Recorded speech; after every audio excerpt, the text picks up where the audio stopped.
The protagonist fought with the white monkey holding a sword in front of him, while the monkey tried to attack him from different directions. The protagonist defended himself from these attacks with a tense expression on his face, protecting his body with a sword, looking at the white monkey Sewoon and thinking that for a boss monster in training, his weapon skills are quite impressive. At this time, the white monkey with brightly glowing red eyes opened its mouth wide again, preparing a new attack. The protagonist thought that if he continues to defend himself, he will be at a disadvantage. He raised his sword above his head to defend himself from the white monkey's new attack. After another powerful attack with a stick from the white monkey, Sewoon stepped back and put his sword back in its sheath. The white monkey looked at him in bewilderment. The protagonist understood that he needed to attack and at the same time minimize the damage he received. After that, Sewoon began to approach the white monkey with rapid jerking movements. He grabbed the stick that the white monkey was wielding in his hand, then Sewoon, with a concentrated expression on his face, squeezing this stick, approached the white monkey even closer, and then attacked with a direct blow of his foot. The monkey screamed furiously at him, Sewoon pressing the white monkey to the floor with his foot, mentally cursed, realizing that it was difficult. After that, Sewoon managed to throw the white monkey back with a thrusting movement of his foot, which caused the monkey to fly back several meters with a loud scream.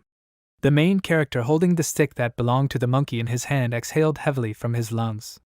Looking at this stick, he thought that this thing was heavier than he thought.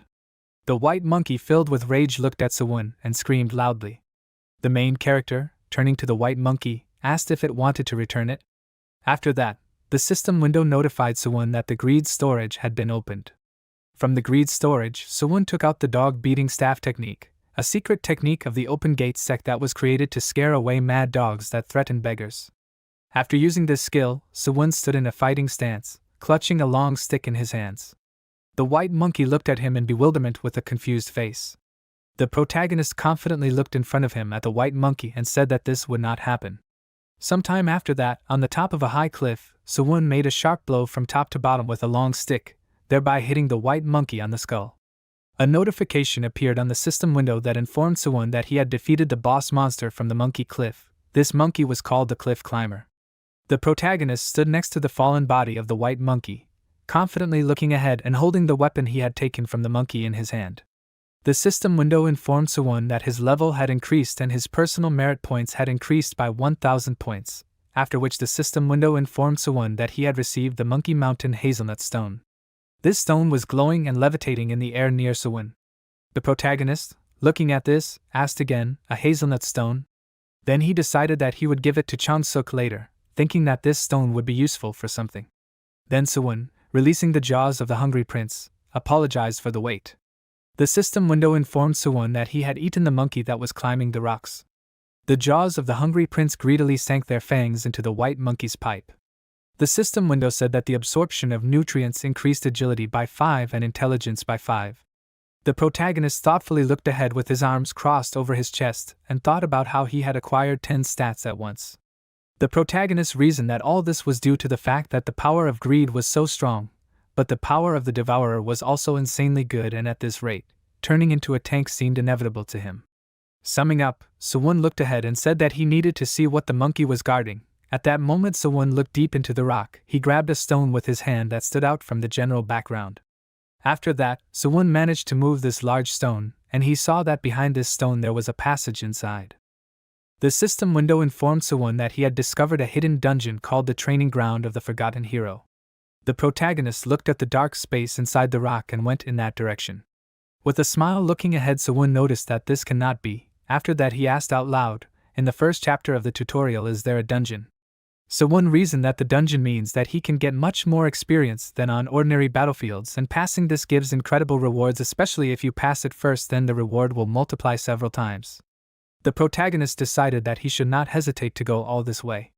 After that, Sewoon went inside the room. The system window informed him that the storage of greed was opened. Sewoon activated the eyes of the night owl, after which his eyes began to glow a bright purple color.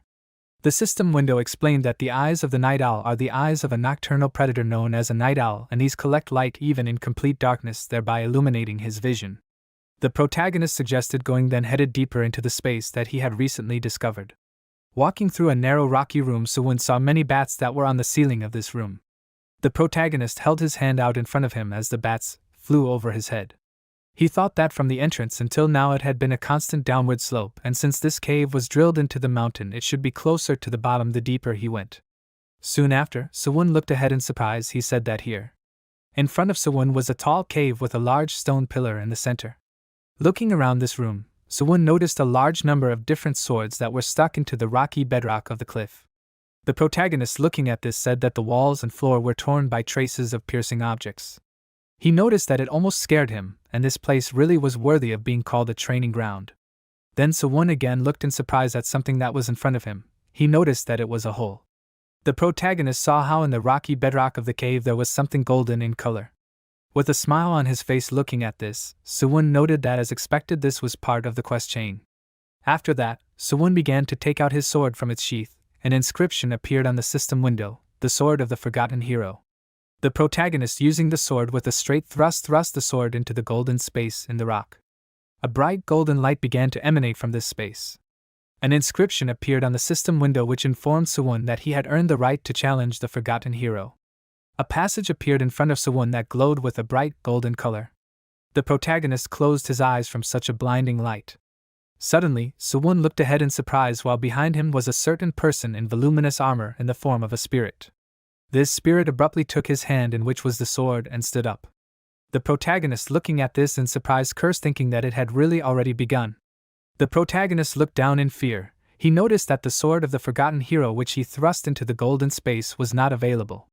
A notification appeared on the system window that the trial of the forgotten hero had begun, and no other weapon could be used except the broken sword. Then a warning appeared on the system window that the use of magic was prohibited. The protagonist grinned, looking ahead, and assumed that this meant that he could not use his normal equipment, or magic. The system window informed him that after he grabbed the broken sword, the battle with the forgotten hero would begin. The protagonist walked forward through the space that was filled with swords stuck in stones. The protagonist took the first sword he came across in his hand, the blade of which had many cracks, and confidently looked ahead from under his brows. The blue spirit looked back at him emotionlessly. After that, this spirit, with a sharp movement of his hand, extended one hand in front of himself, and prepared the other hand with the sword for a strike. A moment after that, the spirit struck. Sewoon defended himself from this blow by holding the sword in front of him. Then the spirit, with a smile on his face, said that no one had challenged him for a long time. The protagonist defended himself from this blow by throwing the spirit's hand back. The spirit retreated while Sewoon looked at him intently and asked him again, "How long ago?" Sewoon then assumed that this meant that there were already other rivals in his house. The spirit looked at Sewoon intently and answered him affirmatively, saying that he had been alone for a very long time. The protagonist, with a smile on his face, assumed that since he was still there, he must have failed. Then Sewoon asked him if that was true. The spirit responded by making several more quick attacks on Sewoon. The protagonist defended himself from each of these attacks by holding his sword in front of him. After a short time, many deep cracks appeared on the sword, and after a moment, his sword broke into many pieces. The protagonist, with a confused expression, looked at the stump of his sword that he was holding in his hands. The spirit, with a confident smile on his face, responded to him by saying that this was true. After that, the spirit tried to attack Sewoon again and again. Sewoon managed to dodge these attacks. The spirit excitedly approached him quickly, raising the sword for new attacks. The protagonist held another sword in front of himself, but the spirit, with a blow of his sword, cut Sewoon's sword in half, causing the blade of his sword to fly several meters away. The spirit, looking at Sewoon, said that his reaction is normal, but his movements are slow. He noticed that this is strange. Then the spirit said that he has experience, but his body cannot keep up with this experience. The protagonist looked at him with a surprised expression. Sewoon thought that he realized this after crossing blades several times. After that, Sewoon addressed him as a hero and told him that he uses the energy of the sword in training. Then he asked him, is he going to let him pass this test at all? The spirit, with a smile on his face looking at him, asked him if he noticed the energy of the sword. Sewoon, looking at him, thought that this is why no one could pass this test. He assumed that it is simply almost impossible to find this place. The spirit, addressing him, said that if he cannot pass even this, it is better for him not to pass at all. After that, the spirit, carefully looking at Sewoon with his glowing eyes, rushed to the attack and made a sharp sweeping blow, throwing Sewoon back. The protagonist got to his feet and carefully looked at his opponent. The spirit asked him how long is he going to dodge? Then he explained to him that he was not a monster, and he was not going to continue attacking in the same way. The protagonist looked at him and took another sword in his hand and thought that he was right, and with ordinary monsters it was easy enough to understand how they attack, but not with him. Sewoon realized that if he dodged, he could receive serious damage. He thought about what if he could neither dodge nor block. The protagonist began to move forward. He opened the storage of greed and took out a Taiji sword from there. The sword that Sewoon held in his hands began to glow with magical energy. A notification appeared on the system window that the basic sword technique of the Wudang sect embodies the secret Taiji as Taijiquan. Then Sewoon mentally decided to counterattack. At that moment, when the spirit made a new sweeping movement with his sword, Sewoon responded by making a counterstrike. The spirit looked ahead in surprise at that moment when their sword blades were crossed. Then the spirit with a sharp movement of his hand threw Sewoon's sword aside.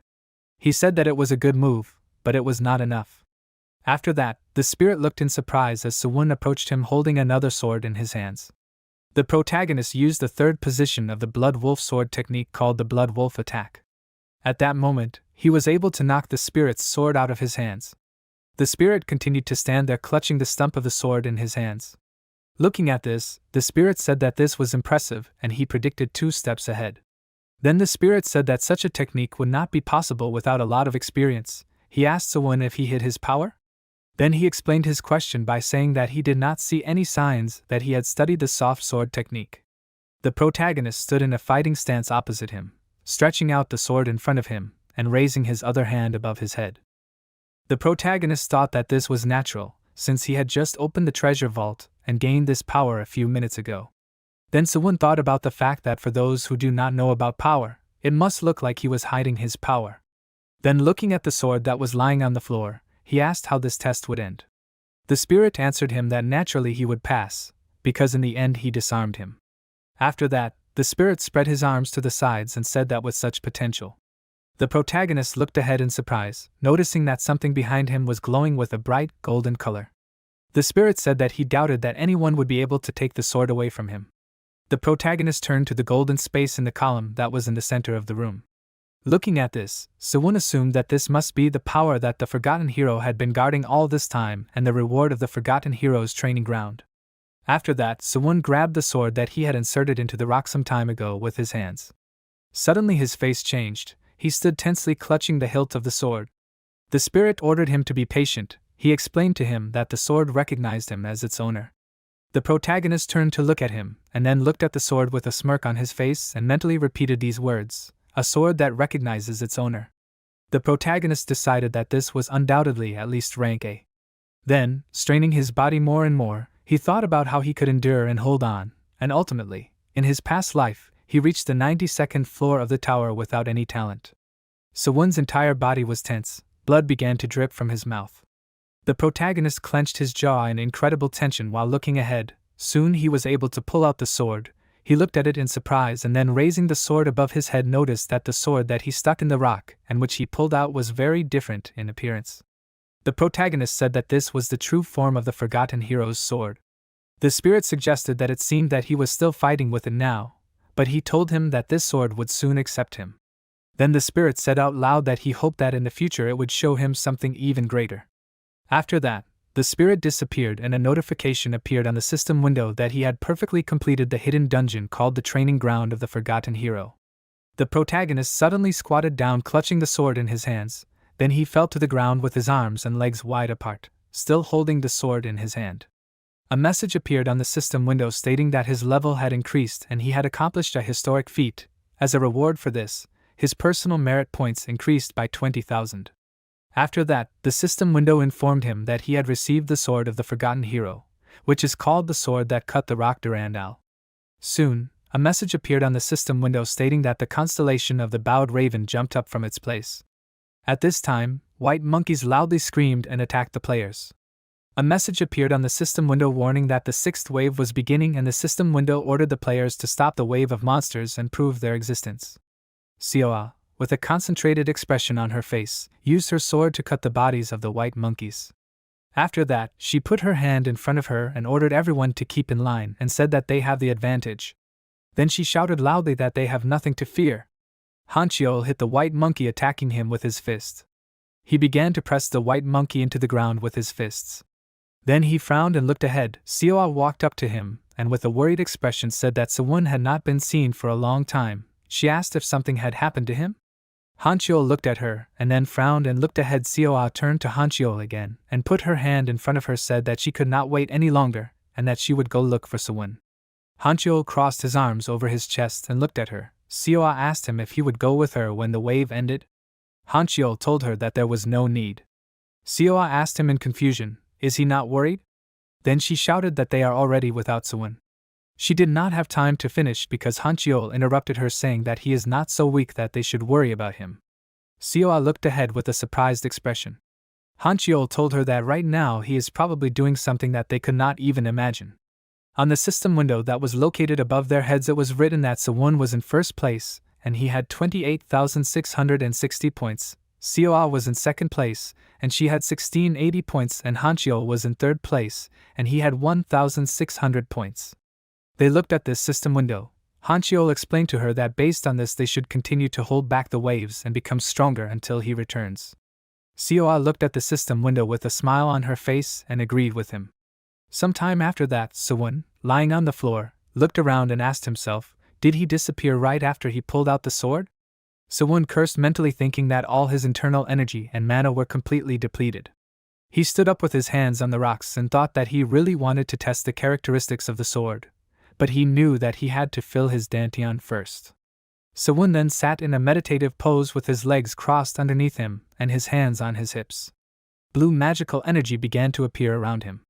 After a while, Sewoon paused and looked in front of him in surprise. He asked himself in confusion, "What is this?" He then turned around and saw that there was a powerful stream of blue energy behind him. The protagonist guessed that it seemed that the reward in this dungeon was not only the sword. The system window notified Sewoon that the greed storage was opened. The protagonist used the Dark Mana Circle, which was a method of teaching the Dark Mana Circle, which is said to be passed on only to direct disciples in the Black Tower and the House of Dark Magicians. The protagonist began to use the most powerful cardio training. The system window reported that this is a secret technique of the heart that has been passed down from generation to generation in the clan of magicians. The protagonist, with a smirk on his face, confidently looked ahead and said that in this case, he will drain Leylin until it is completely dry. Soon after, the entire cave was illuminated with a bright blue color. The protagonist sat in the center of the room surrounded by swords that were stuck into the stones. He sat in a meditation pose with his hands on his hips and his legs crossed under him. His cloak fluttered behind him, and Sewoon himself at that moment evenly inhaled and exhaled air from his lungs. Notifications appeared on the system window. The first notification informed Sewoon that he successfully completed the 6th wave of the first chapter's training called Adaptation. The system window also informed him that he successfully completed the 7th wave and the 8th wave too.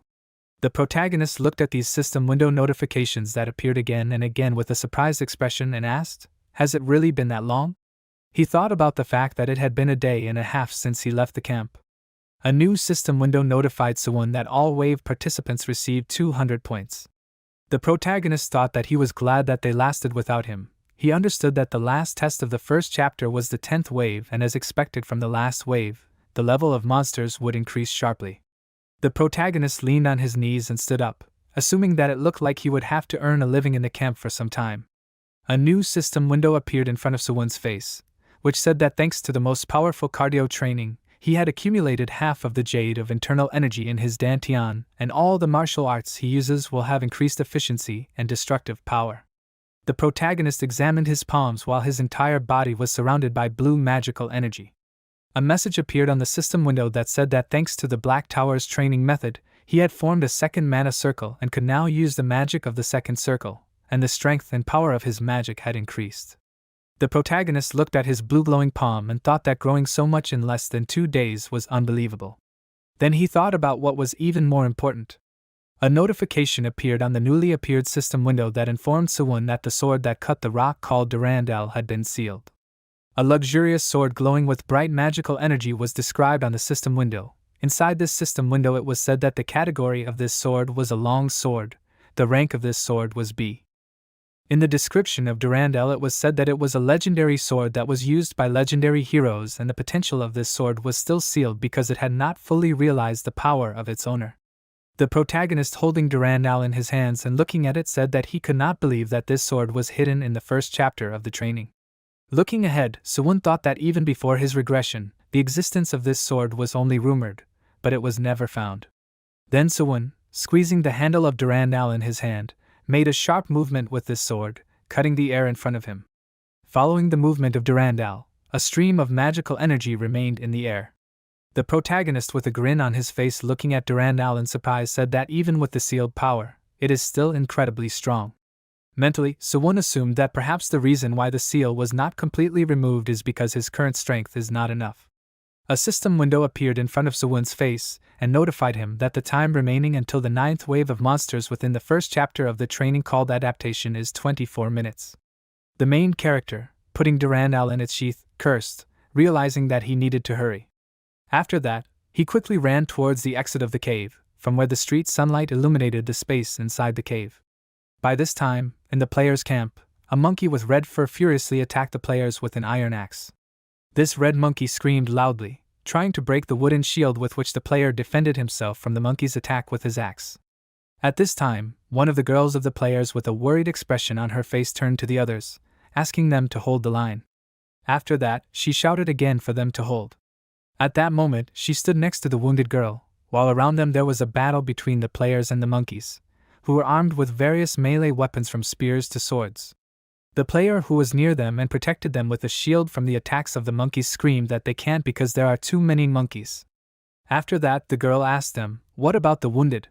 One of the guys cursed and shouted back at her that they had no time to worry about the wounded. One of the red monkeys was jumping towards Seoa with its mouth wide open and bloodthirsty eyes. Seoa looked at the monkey approaching her with wide open eyes.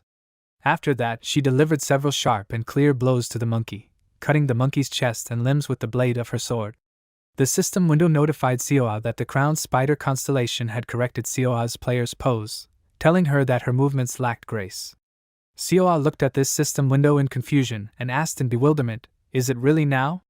After that, Seoa began to reason that starting from the 7th wave, the monsters became noticeably stronger.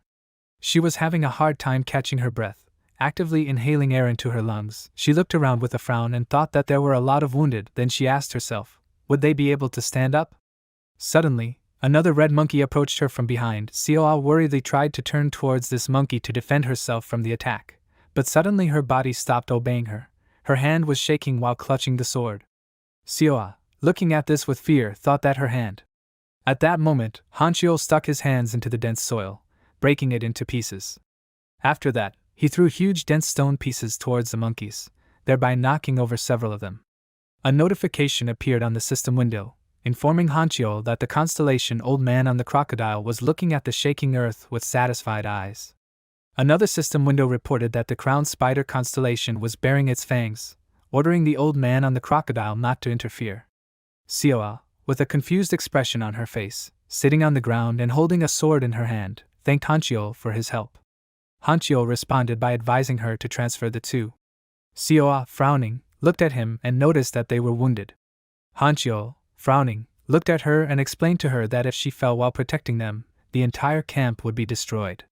Seoa, looking at Hanchio's trail, thought that he was also seriously injured. Seoa reasoned that if Sewoon did not come, it would be the end for them.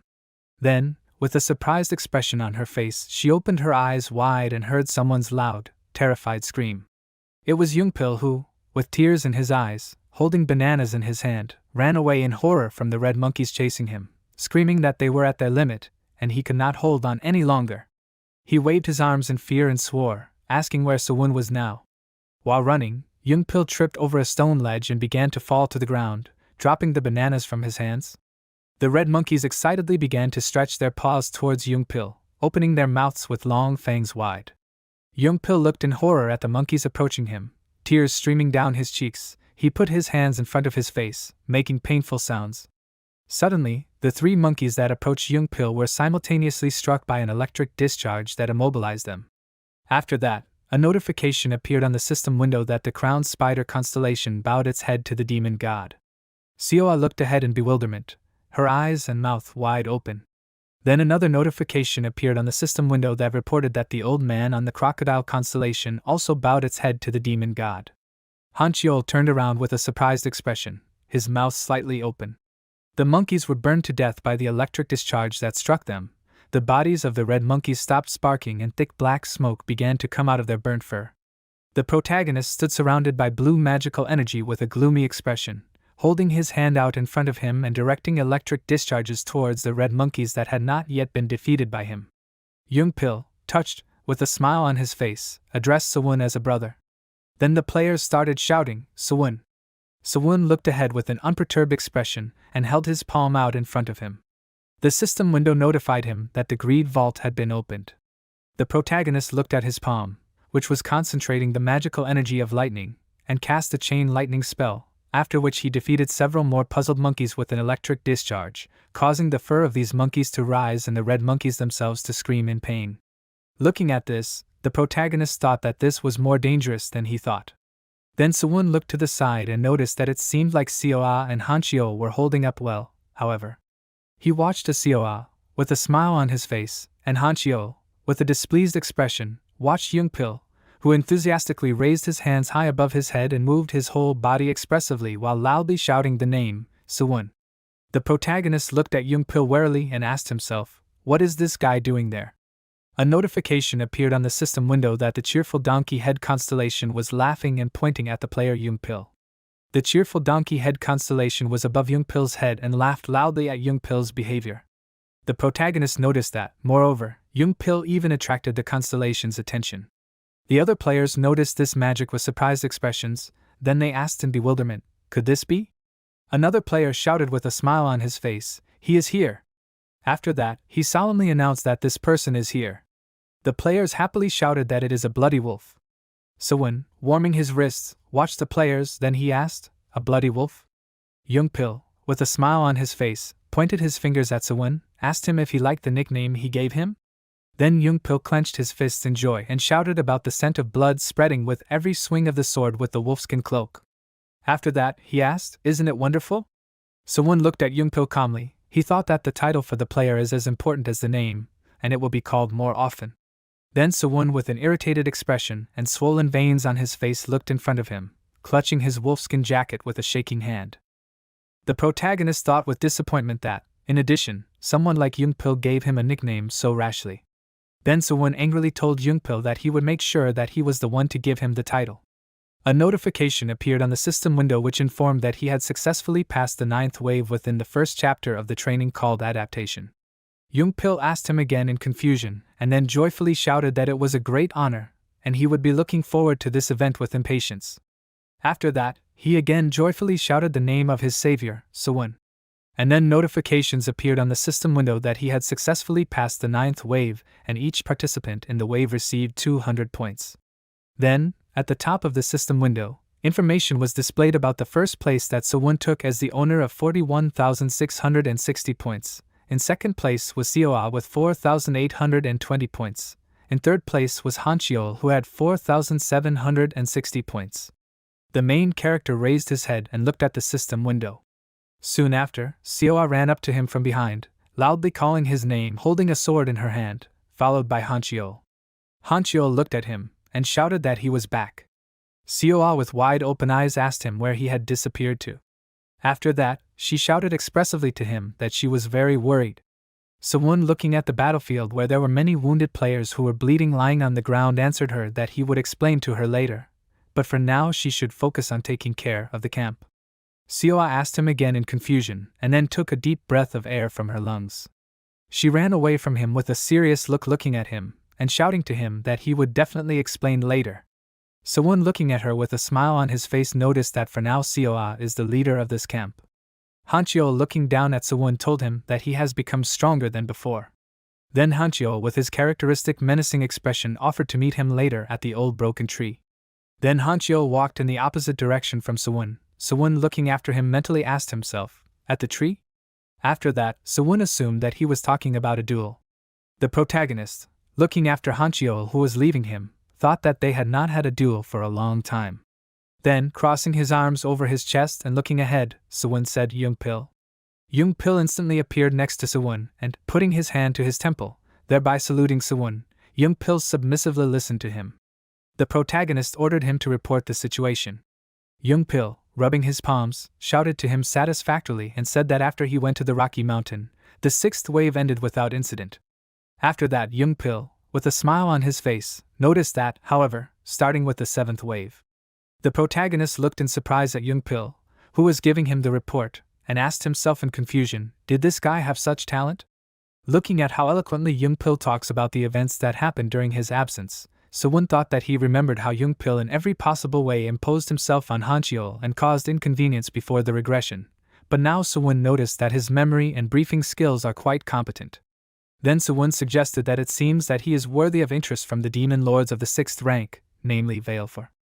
Veilfor at this moment watched Young-pil with interest, listening to what and how he tells.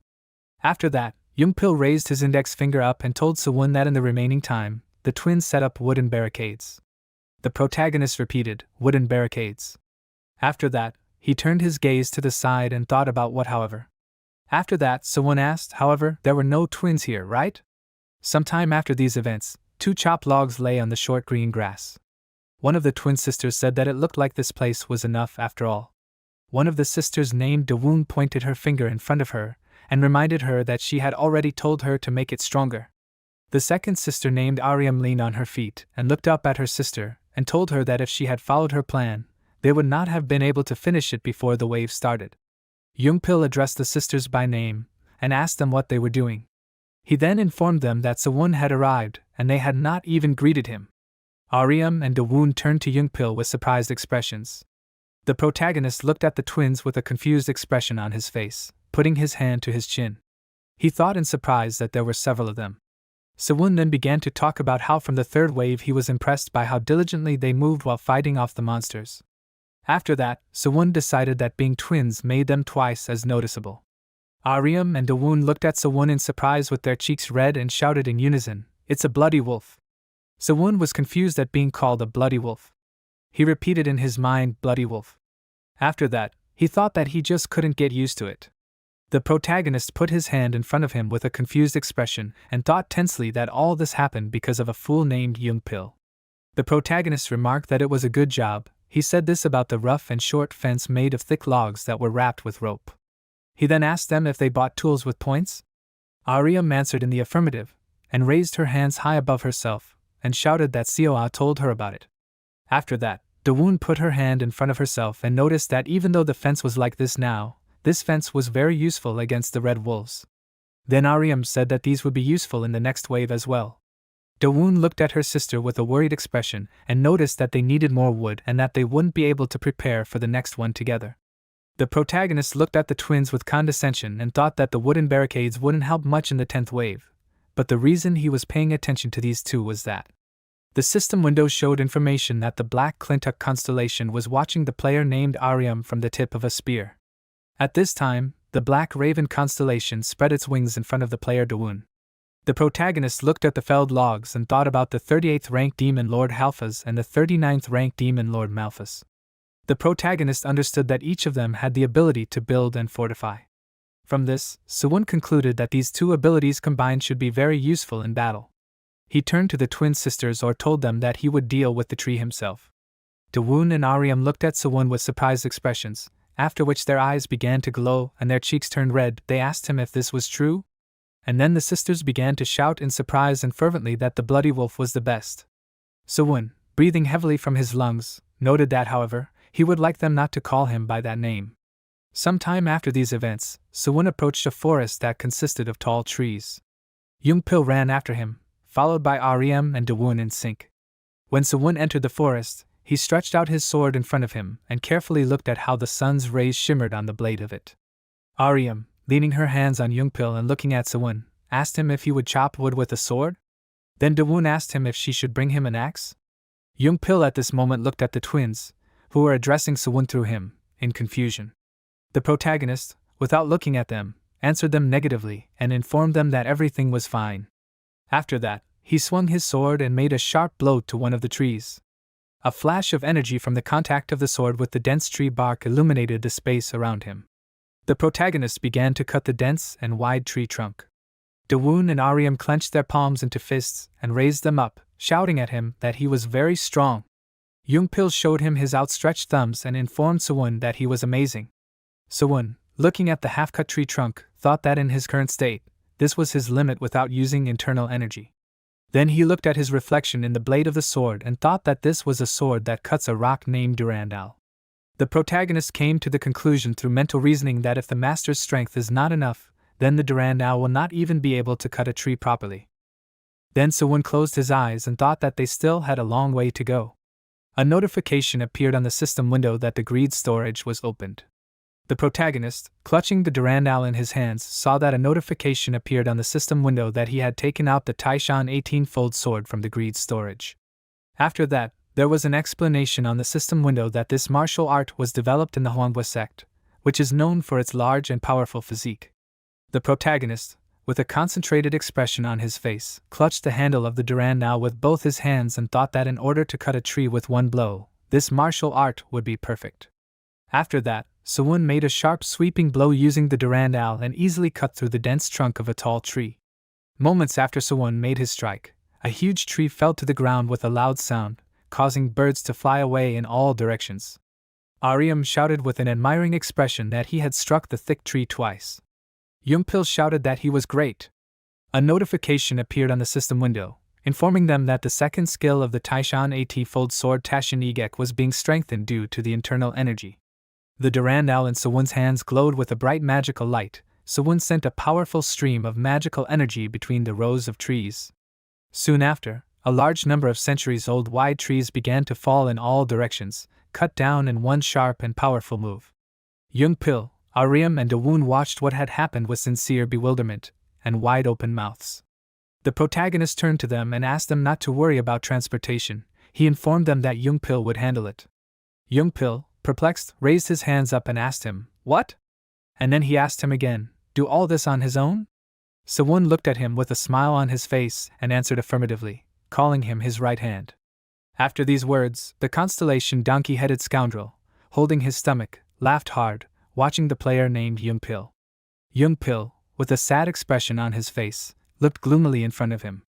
When night fell, Youngpil, with a shaking body and great tension, carried large logs. Heavily turning to Sewoon, he told him that he could not do it anymore.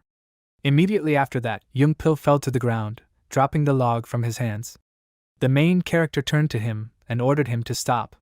And then Sewoon thought that despite the fact that it was a joke, he was able to drag 3 logs. Youngpil tiredly looked in front of him lying on the ground and thought that this was too much.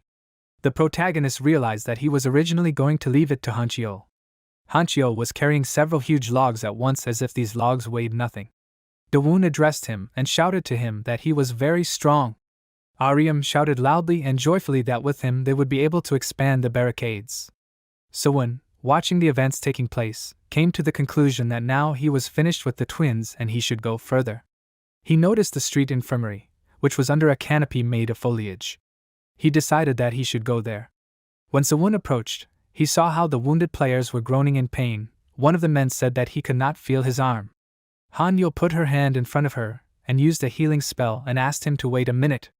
After that, she shouted to him that she would heal this man and then deal with him. Sewoon's mind had memories that this was Hanyul and they had already communicated with her more than once. After that, Sewoon remembered that she had always been at the forefront of treating patients and was engaged in treatment without using various tools.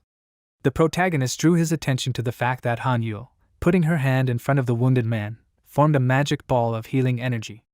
On the system window it was written that the constellation of a bloody lion was growling softly and licking the blood that was scattered around the player named Hanyul. Hanyul, with a tense expression on her face, tried to heal the wounded man. The protagonist, looking at this, thought that she was chosen by the great demon named Marba, who occupies the 5th place. The protagonist thought that he was able to both cause and cure diseases. After that, Sewoon approached Hanyul and suggested that it seemed that she still did not know how to fully control the power of the constellation. He approached Hanyul from behind and offered her to share roles. Hanyul looked at him with a surprised expression on her face. The protagonist, looking at her, told her that he would deal with patients with severe external wounds and she with internal ones. Then he explained to her that with the power of Marba it would be more effective. Hanyul looked at him with a surprised expression on her face and asked him how he was. And then she got to her feet and agreed with him. The protagonist opened the storage of greed and took out a healing spell from there. After that he began to use a healing spell on the tortured man who was lying opposite him. Hanyul, watching this in surprise, told him that his skills really improved, After that she informed him that he was impressive before, but not that much.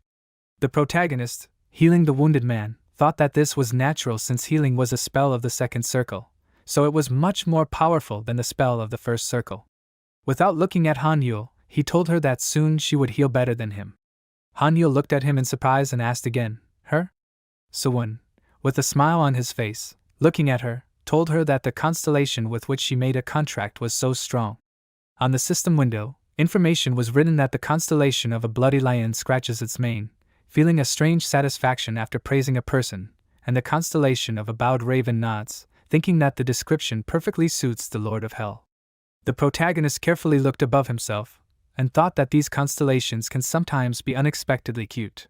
Some time after this, in the street infirmary, Sewoon turned to Hanyul and told her to call him if she needed his help. Hanyul agreed with him with a smile on her face and thanked him for his help. Sewoon walked away and began to think about the fact that she had a contract with Ba. In addition, Sewoon was thinking about how the structure of the camp was stronger than he expected. He asked himself, who would have thought that everything would change so much while he was in the Rocky Mountain? Sewoon looked away and decided to check who was next. The protagonist turned his attention to Changsuk, who was sitting near a tree stump and forging a metal component of a weapon. Near Changsuk, there was a weapon stand with 3 spears. Changsuk was hitting the metal with a hammer with an enthusiastic expression. The protagonist turned to him. Changsuk raised his surprised face and noticed that Sewoon was there. The protagonist realized that the equipment that Seoa and Hanchio were using was all made by Changsuk in his opinion. Looking back at Seoa and Hanchio's new weapons, Sewoon concluded that the quality was top-notch, as if they were custom-made. Changsuk held his hands out in front of him with an admiring expression and asked in confusion, "What kind of sword is this?" Sewoon thought about what he had expected and immediately noticed. Changsuk was holding Durandal in his hands in true admiration. Changsuk's eyes sparkled with delight. Opening his mouth wide, he spoke loudly about how he had thought where it had disappeared to, but it turned out that he had returned this masterpiece of a sword. Sewoon told Changsuk to be careful, after which Sewoon explained to him that he could burn a hole in it with his gaze. Changsuk then calmed down, cleared his throat into his fist and asked him, "So what's the matter?" He assumed that this sword probably didn't even need to be sharpened. The protagonist took a stone out of his pocket and asked him if he could take a look at it first. Sewoon pulled the stone towards Changsuk. Above the system window there was a message that the constellation of the soldiers of the Golden Crown was habitually fiddling with his crown, considering that the material was quite suitable for use. Changsuk, with an interested expression on his face, thoughtfully put his hand to his chin and noticed that this was a rather unique ore. The protagonist, looking at the stone he was holding in his hand, thought that, as expected, Changsuk immediately recognized it. Sewoon understood that this was a hazelnut stone that he had received for defeating the monkey boss on the Rocky Mountain. The protagonist thought that among the stones that could be mined at this stage, this stone was one of the best. Then turning to Changsuk, he said that he hoped that he could make armor out of it. Changsuk, with a wide smile on his face, put his hands on his hips and said that of course he had already made weapons for everyone in this camp. The protagonist, looking at him seriously, asked if he could finish before the next wave.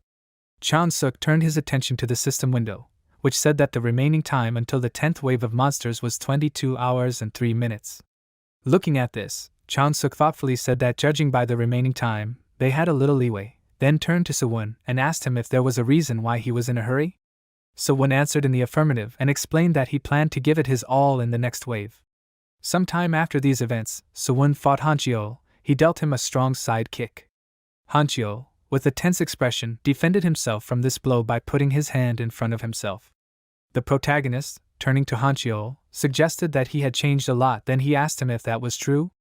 Hanchio noticed that he had too, after which Hanchio said that he had always been a monster, but now he had become an even bigger monster. The protagonist, with a smile on his face, looked at him and asked him if that was a compliment.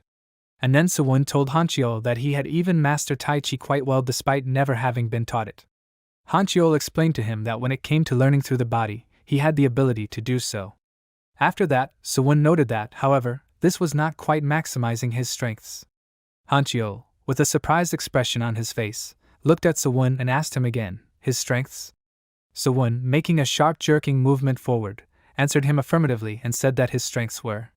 After that, Sewoon, in a jump, prepared to make a new attack. Hanchiol abruptly stood in a fighting stance, putting his hands in front of his face. A message appeared on the system window stating that the storage of greed had been opened. The protagonist used the Jinju End Fist, which was a fighting technique of the Jinju family.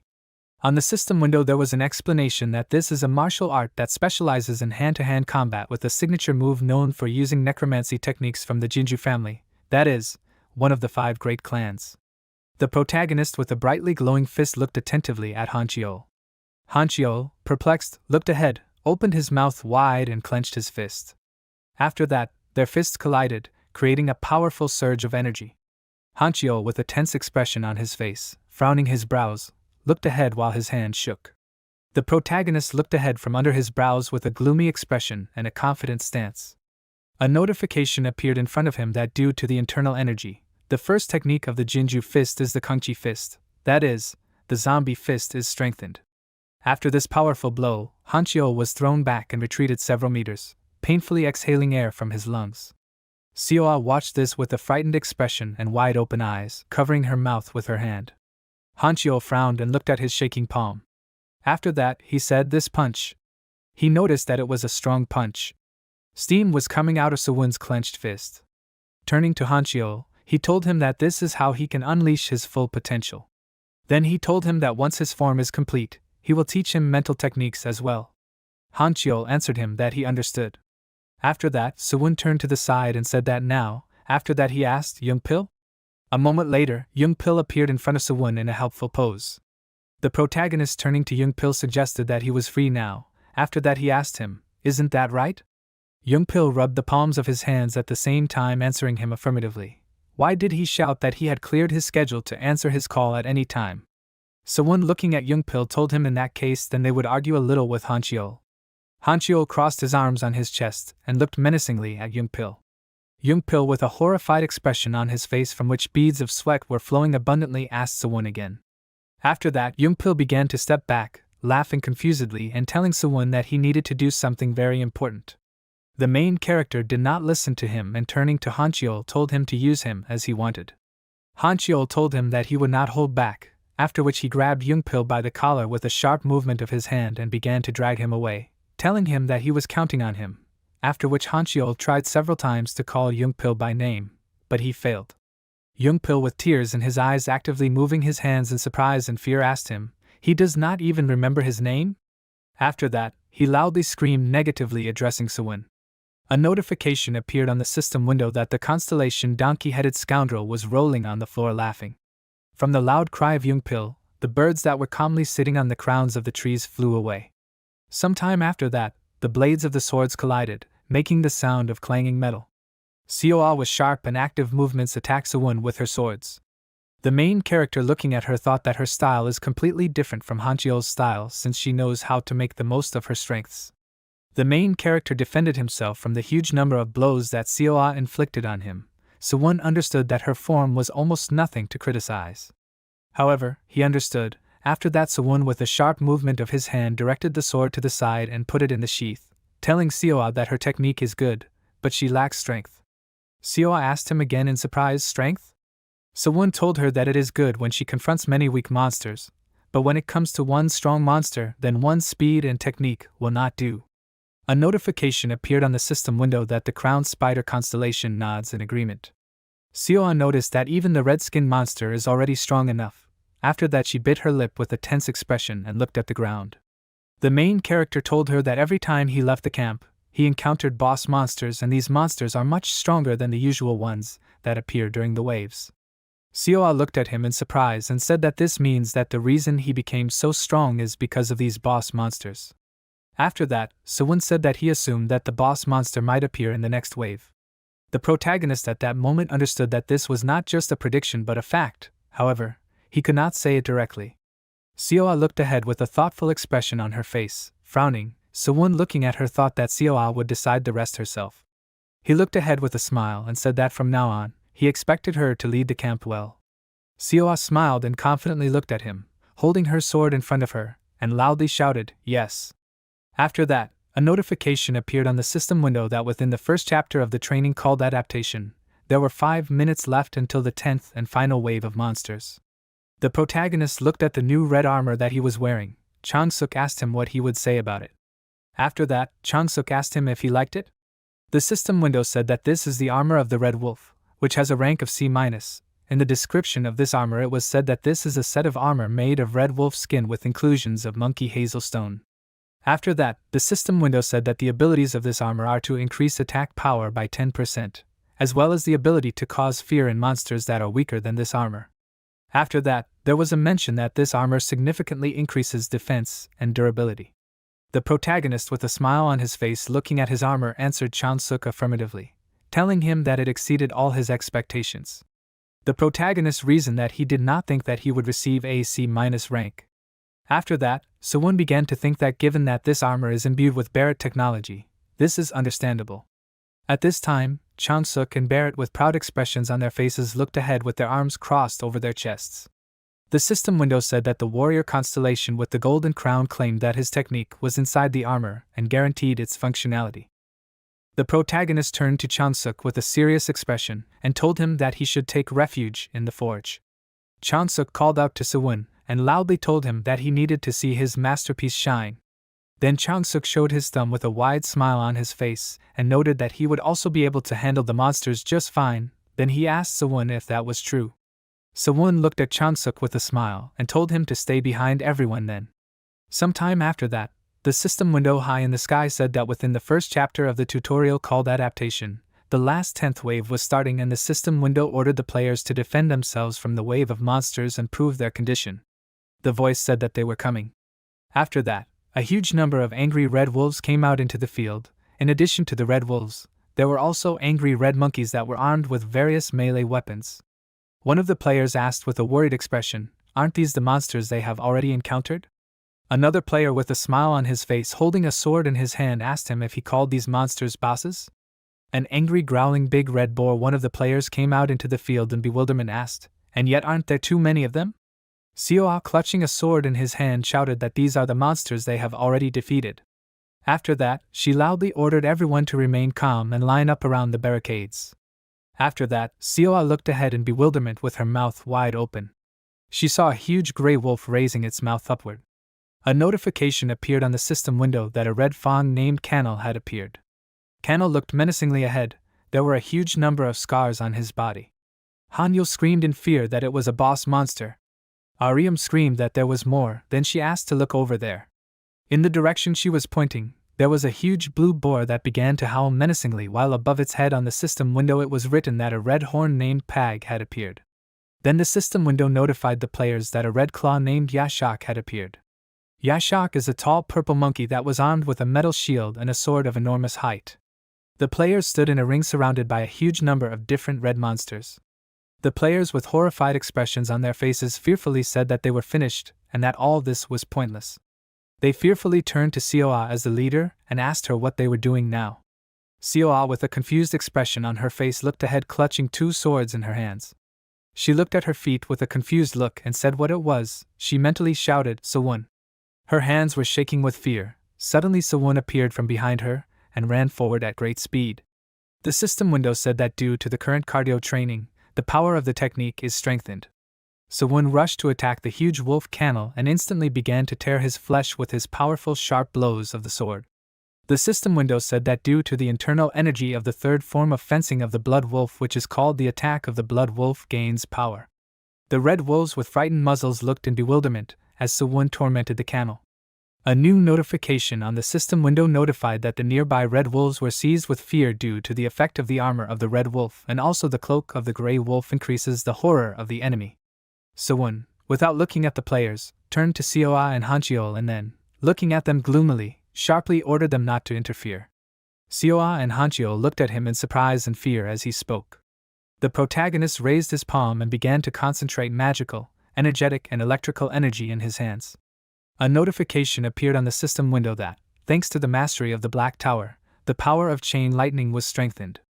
Immediately after that, Sewoon pointed his hand towards the Cannel and provoked a powerful electric discharge, due to which the Cannel began to howl in pain, raising his muzzle high up.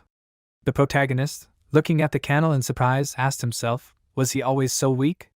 Sewoon thought about how he used to be terrifying and exterminated people left and right. Now Sewoon, with an unperturbed expression on his face, directed the energy discharge to the side. The protagonist answered himself negatively, thinking that it must be that he had become much stronger. Suddenly Cannell turned red. His brightly glowing eyes looked in front of him. A notification appeared on the system window that the red fawn named Cannell was going berserk. Cannell began to burn with a bright flame rushing forward. He growled menacingly and quickly approached Sewoon. Sewoon, looking at him, thought that before the regression, this attack destroyed almost the entire camp with one blow. Now Sewoon, holding Durandal in his hands, calmly looked in front of him, realizing that now he knows all of his techniques and skills. The main character looked at the enemy through the blades of his sword. When Cannell approached Sewoon, Sewoon thrust his blade into the giant wolf's jaw, thinking that he would use his discharged power against him and reflect it. The sword blade passed through Cannell's teeth. After that, Cannell raised his mouth high and began to howl loudly. Sewoon moved back with a swift movement. At great speed he went around Cannell and struck the skull with the blade of his sword while jumping. He thrust his sword deep into the flesh of the huge monster, after which Cannell began to roar loudly in pain. A notification appeared on the system window that he had defeated a famous monster named Cannell's Red Fang, and his personal contribution points increased by 400, and also by defeating a famous monster alone he gets 4,000 additional points. After that it was written that he received Cannell's Fang. The protagonist stood near the corpse of the defeated boss. Soon after that he began to eat the body of the boss using the mouth of the hungry prince. A message appeared on the system window that he ate the red fang of the Cannell, and by absorbing its essence his strength increases by 5 and agility by 10. Then the system window notified Sewoon that fear among the red wolves is growing. The red wolves slowly retreated back, looking ahead in fear. The protagonist, looking at them, thought that now that their leader is dead, the others are disoriented. He turned to the players and ordered them to deal with them. One of the players with a frightened expression obeyed Sewoon. The protagonist ran in the other direction, thinking that if the red wolves are in such a state, they can cope with them. Then Sewoon realized that he needed to look at the rest of the boss monsters. At this time, Hanchio was squeezing Paga's fangs with his hands. He stood in front of a huge monster with brass knuckles on his hands. The protagonist looked at him and thought about how to face this giant monster head-on using only force. The protagonist smiled, thinking that it was definitely Hanchio. After that, a notification appeared on the system window that Paga's red horn was using earthquake. Pag sent a powerful energy wave towards Hanchio, tearing the ground in its path. Hanchio began to approach the monster with a swift jerking movement, holding his knuckles in front of him. Soon after, Hanchio hit the ground with his knuckles with great force. The protagonist looked at him and realized that he had neutralized the dungeon with his skill. Hanchio looked menacingly in front of him, holding his fist on the ground. The protagonist realized that he had adapted well to the power of the Agar's constellation. Then Sewoon approached Hanchio from behind and asked him if he remembered the first technique of the Jinju and fist. Hanchio looked back at him and said that if this is the first form, then he can handle it. The main character agreed with him and, taking his sword in his hand, ordered Hanchio to follow him. After that, Sewoon quickly walked around Pag from the side. Pag began to turn towards Sewoon. The main character began to concentrate energy in his hand, after which his hand began to glow bright blue. An inscription appeared on the system window stating that the first technique of the Jinju and fist, called the Kongsi fist, was being strengthened with the help of internal energy. With an incredibly powerful blow from his hand, Sewoon hit Paga's massive fang and broke this dense horn into a huge number of fragments. Hanchio at that moment attacked the huge monster from the opposite side. A notification appeared on the system window stating that the constellation of the old man on the crocodile willingly transferred the power of the earthquake to his warrior.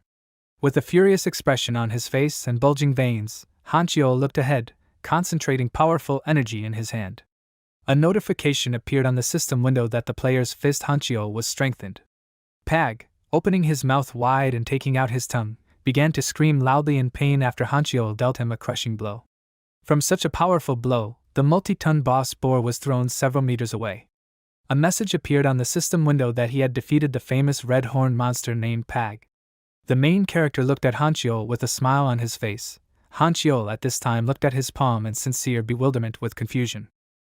Hanchio stood over the defeated monster. A system window appeared above him, saying that he had defeated the famous red horn monster, Pag. He clenched his fist while looking at the dead monster, and the system window notified him that he had received Paga's heart as a reward, and his personal merit had increased by 400 points. Hanchio thoughtfully said while looking at his fist, "Is this what real strength looks like?" He furrowed his brows while thinking about it, and the protagonist replied with a smile that it was. Jeong Sewoon said that once he got used to it, he would be able to use such strength without the help of the constellations. Hanchio continued to silently stare at his fist, thinking about what had been said to him in silence. The system again sent a notification through the system window that the protagonist had eaten the red fang, pag. He also absorbed the nutrients from it, increasing Sewoon's strength by 5 and his stamina by 10. The hungry prince constellation happily feasted on the tender meat. These streams of energy continued to devour the boar, mercilessly tearing at the animal's flesh. Turning back, the protagonist asked Hanchiol if he could handle the rest of the boars. Hanchiol at this time threw one of the boars away with his fist, answering that he would certainly do so. Saying that he was counting on him, the protagonist hurried in the other direction with a smile on his face. Heading towards the rocky mountain, Sewoon thought that the test was not over yet. Yuseoa furiously shouted to all the camp members to have no fear. She pressed her sword to her chest, confidently shouting at the wounded to retreat behind the barricades immediately. She was surrounded by demonic monkeys, but confidently fought off these creatures with her sword. Looking at her, Sewoon thought that Seoa was even better than he thought. He guessed in his mind that it was a display of her talent along with the power of the constellation. Suddenly, the protagonist's attention was caught by a scream. Jongpil, hugging bananas, screamed at the monkey for them to catch him if they can. Sewoon turned around, wondering, could that be the same voice? Jongpil was running away from the monkeys, screaming at them that they couldn't catch him, so that's why they were mad, right? He laughed loudly, making his way between the monkeys, while the constellation donkey-headed rascal rolled on the ground, asking for someone to stop his laughter. Sewoon looked at this with a puzzled and confused look, wondering why he was running around and angering all the monkeys. However, he then realized that Jongpil was not just running around for no reason. As he ran back and forth, he gradually took away the weapons from the monkeys. Sewoon thought that he was stealing the red monkey's equipment, so he concluded that Jongpil seemed to have mastered the stealing skill, which was the ability of the 6th-rank demon, Velafor. After collecting all the monkey's weapons, Jongpil began to run away with a laugh and a smile on his face. The protagonist thought that it was good for them anyway. Suddenly, after an attack, the walls built by the humans collapsed. It was the monkey Yashak who managed to break through the defense. Seoa shouted that the barricade had collapsed, so she ordered everyone to retreat. She said that she would deal with the famous monster. Seoa was giving orders as the head of the camp, but she was interrupted by Jeong Sewoon, who called her by name, making her pay attention to him. Seoa turned around in surprise and answered him, asking why he was there. She worriedly asked him, what is happening to the other places? Sewoon confidently told her that it had already been taken care of, so she didn't have to worry. He told her that they had to finish off that monster while looking at their opponent. Seoa furrowed her brows and confidently agreed, thanking the protagonist. At this time, the monkey Yashak continued to approach them with battle cries. The protagonist grabbed the hilt of his sword, heading towards their enemy, and Seoa, holding her swords tightly, also charged. The monkey Yashak put up a shield, blocking Seoa's first strike. The protagonist thought that for someone who used 2 swords, the monster with a shield was a difficult opponent. However, Seoa was handling the shield quite well. She continued to take more hits, gradually destroying the opponent's shield. Sewoon nodded, looking at this confrontation with satisfaction. Seoa continued to use combat techniques, attacking the enemy with a serious face. Taking a look at Seoa, the protagonist immediately saw her weak point, wondering, did she have a problem with her legs? Sewoon thought that she was quite skilled with the sword, but her legs couldn't keep up with her skill. Seoa took another step, unsure of stopping. Then the protagonist approached her, calling Seoa by name, telling her to follow in his footsteps from now on. Seoa turned around, looking at Sewoon, asking him, did she really have to do this now? The protagonist told her that the fastest way to learn was through actual combat. He smiled, looking at the armored monkey, leaving Seoa behind him.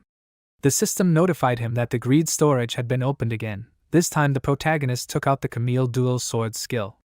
It was the mercenary King Camille Dual Sword skill, said to be one of the 5 in existence.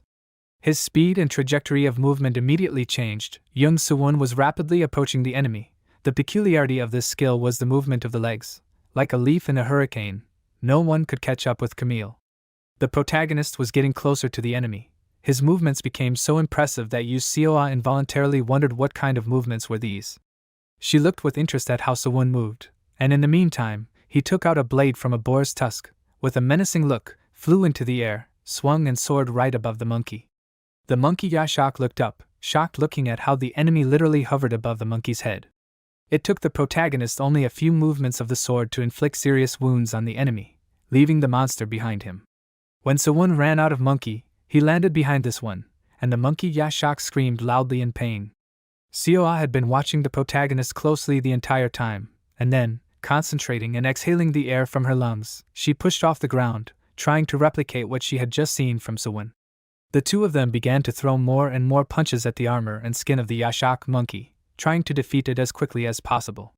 Sewoon told her with a smile on his face that she was holding up well, and Seoa just kept trying, biting her lips in concentration.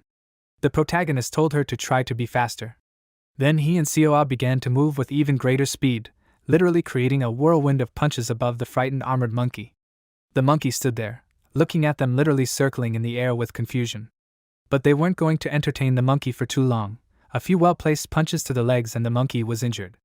The monkey howled in rage and pain, dropping its shield, which was the last mistake in the life of this monster. As soon as the monkey lost its defense, Seoa and the protagonist immediately appeared right in front of it, cutting through the enemy's body and decapitating the monster in the next moment. The system window immediately sent a notification that they had defeated the famous monster, the Red Claw, Yashak. Sewoon and Seoa's personal merits were increased by 400 points, and they also received the Yashak sword.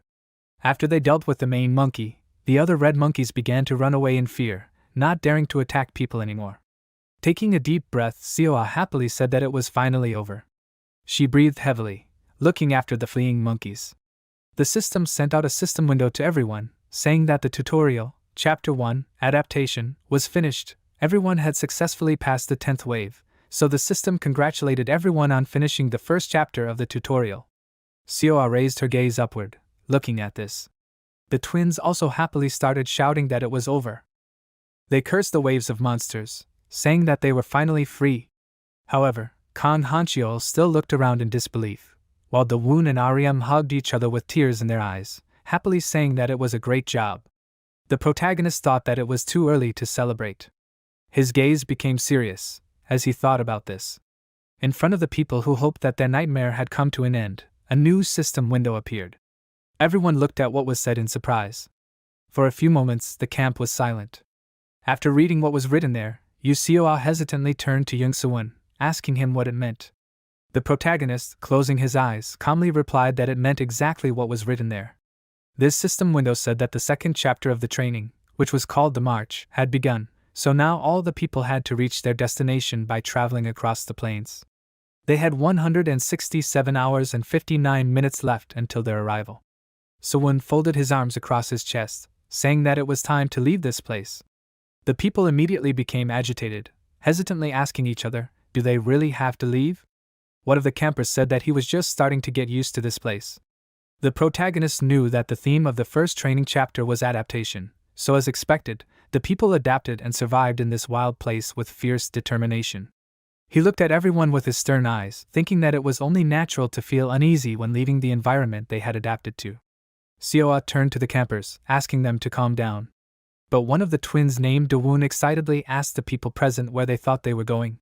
She said in a cheerful voice that they might find a village. She had a smile on her face as she said this, thoughtfully placing her hand on her chin. The other twin, Aryam, supported her, saying with the same excitement that if they found a village, the first thing she would want to do would be take a bath. She raised her fist up to show her determination, and her sister Dawoon asked, what if there were monsters along the way? However, Aryam immediately told her that it didn't matter, since they had already dealt with everything. They then asked the members of their camp with happy smiles, is this true, calling everyone brothers and sisters. Their eyes were literally shining. The mood of the people immediately changed. They began to smile again, saying that it was true. Now they believed that if they had dealt with this challenge, then nothing else should be a problem for them, right? The protagonist thought that the mood had improved a little thanks to the twins, and then thoughtfully chuckled to himself when his attention was drawn to the twins. They gestured to him that they had done this on purpose, so Sewoon thought with a smile on his face that it was clear to him that this was the plan, since they had been helped again. The aftermath of the 10th wave was quickly eliminated.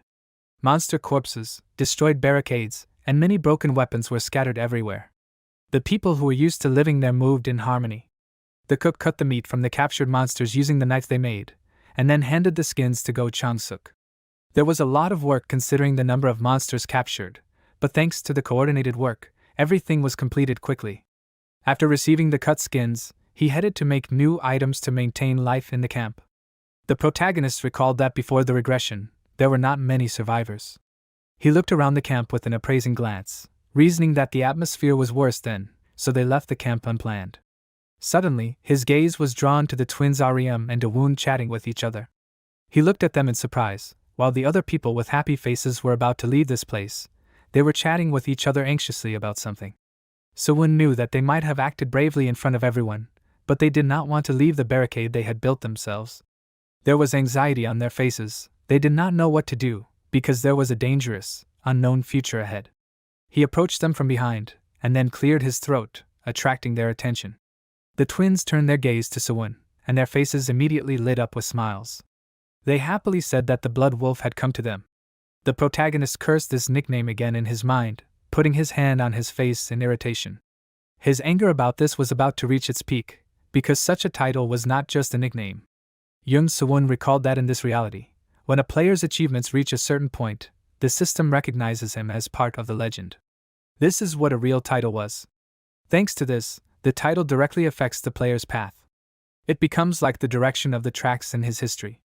Some tried to create their own legend for the title, but almost no one succeeded. Many of them ended up with shameful titles that they wanted to hide. Blood Wolf Sewoon didn't sound like much, but after thinking about it, the protagonist came to the conclusion that it probably wasn't such a bad title. He raised his gaze to the twins, thinking about it in his mind. Dawoon asked Sewoon in surprise what brought him here. Ariam asked him with a happy smile, did he really come to hang out with them? The protagonist went silent in embarrassment, putting his finger to his cheek, and then modestly thanked them for the moment when they kept the morale of the camp up, looking away in embarrassment. The twins froze for a second, looking at Sewoon in surprise, and then looked at each other, smiling conspiratorially at each other. Ariam immediately spoke up, saying that it didn't cost them anything. Dawoon supported her by saying that since they were leaving anyway, they didn't need to dwell on it. She jokingly added that maybe it was gratitude for all the firewood he helped them cut. Sewoon, still embarrassed, placed his hand on the back of his head, asking them if they needed anything. He closed his eyes, feeling awkward. Ariam thoughtfully looked down, placing her hand on her chin, asking herself again, do they really need anything? Dawoon immediately answered confidently that she had something in mind. She asked Jeong Sewoon if she could tell him. Dawoon pointed her finger to another part of the camp, and then they moved there.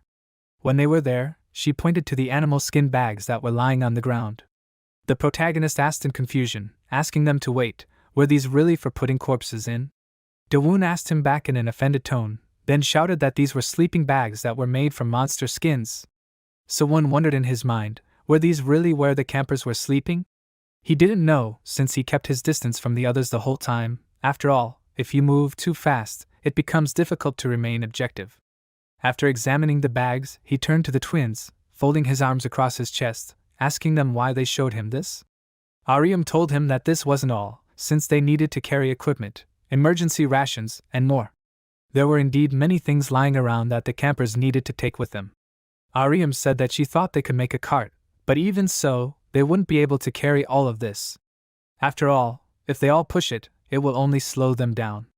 She thoughtfully put her hand to her chin, looking at all the things around. Sewoon thought in surprise that she had been thinking about this all this time. The protagonist asked them why the two of them didn't go and make a cart. Ariam asked him what he meant. How would they drag it together? Sewoon answered with a smile that there was a way. He thought there were only two options. The first was to tame the monster. He looked at the pile of monster bones that were left after the battle, immediately realizing that the problem with this option was that there were no living monsters there. So he had to use the second option, the only one left. He put his hand forward, using mana, opening the greed storage again, while using the awaken undead skill. The skeleton monsters started to stand up little by little. It was a spell from the necromancers in the Black Tower. It pours mana into the bones and resurrects the dead. It was written in the system window. The dead monsters raised their heads, and then Jeong Sewoon ordered them to stand up with a threatening look. And the skeletons rose to their feet, obeying the protagonist. The campers immediately began to ask anxiously, what is this?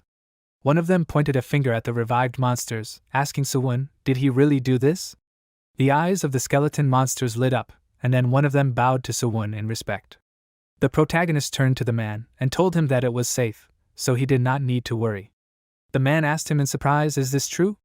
Seoa appeared behind them, confidently asking if she could touch it. She extended her hand forward, getting closer to the skeleton monster, and then gently touched one of the tusks of the boar skeleton. The monster did not react in any way, and then she placed her hand on the skull, and the monster only closed his eyes, not resisting it in any way. The curious twins immediately appeared behind Seoa, who excitedly said that it looked like some kind of pet. The three of them looked at the monster with interest, and then, when all the campers realized that it was safe, they all gathered around it, asking in surprise if they could touch it too. The protagonist watched this from afar, looking at it with embarrassment, while everyone else was happy about the appearance of their peculiar common pet. Jeong Sewoon thought that the skeleton only followed the commands of its owner, so all these movements were his instructions. However, considering that the mood was relieved, it was good. The twins and Seoa continued to pet the skeleton with smiles on their faces. After a while, the night fell on the forest. Sewoon lay on his sleeping bag with his hands behind his head, looking up at the night sky. He said that this sleeping bag was surprisingly well made, looking at the object underneath it. The system sent a notification that the Hungry Prince constellation was rubbing his plump belly and sighing contentedly, saying that it was a satisfying meal. Jeong Sewoon closed his eyes, saying that now that he had eaten his fill, he asked him to hold off for a while. The protagonist opened his eyes slightly, mentally recalling the second chapter of the training. Pictures of his comrades being killed appeared in his memories, but he discarded these thoughts, deciding that the past was the past. He immediately thought that he needed to focus only on what was waiting for him ahead.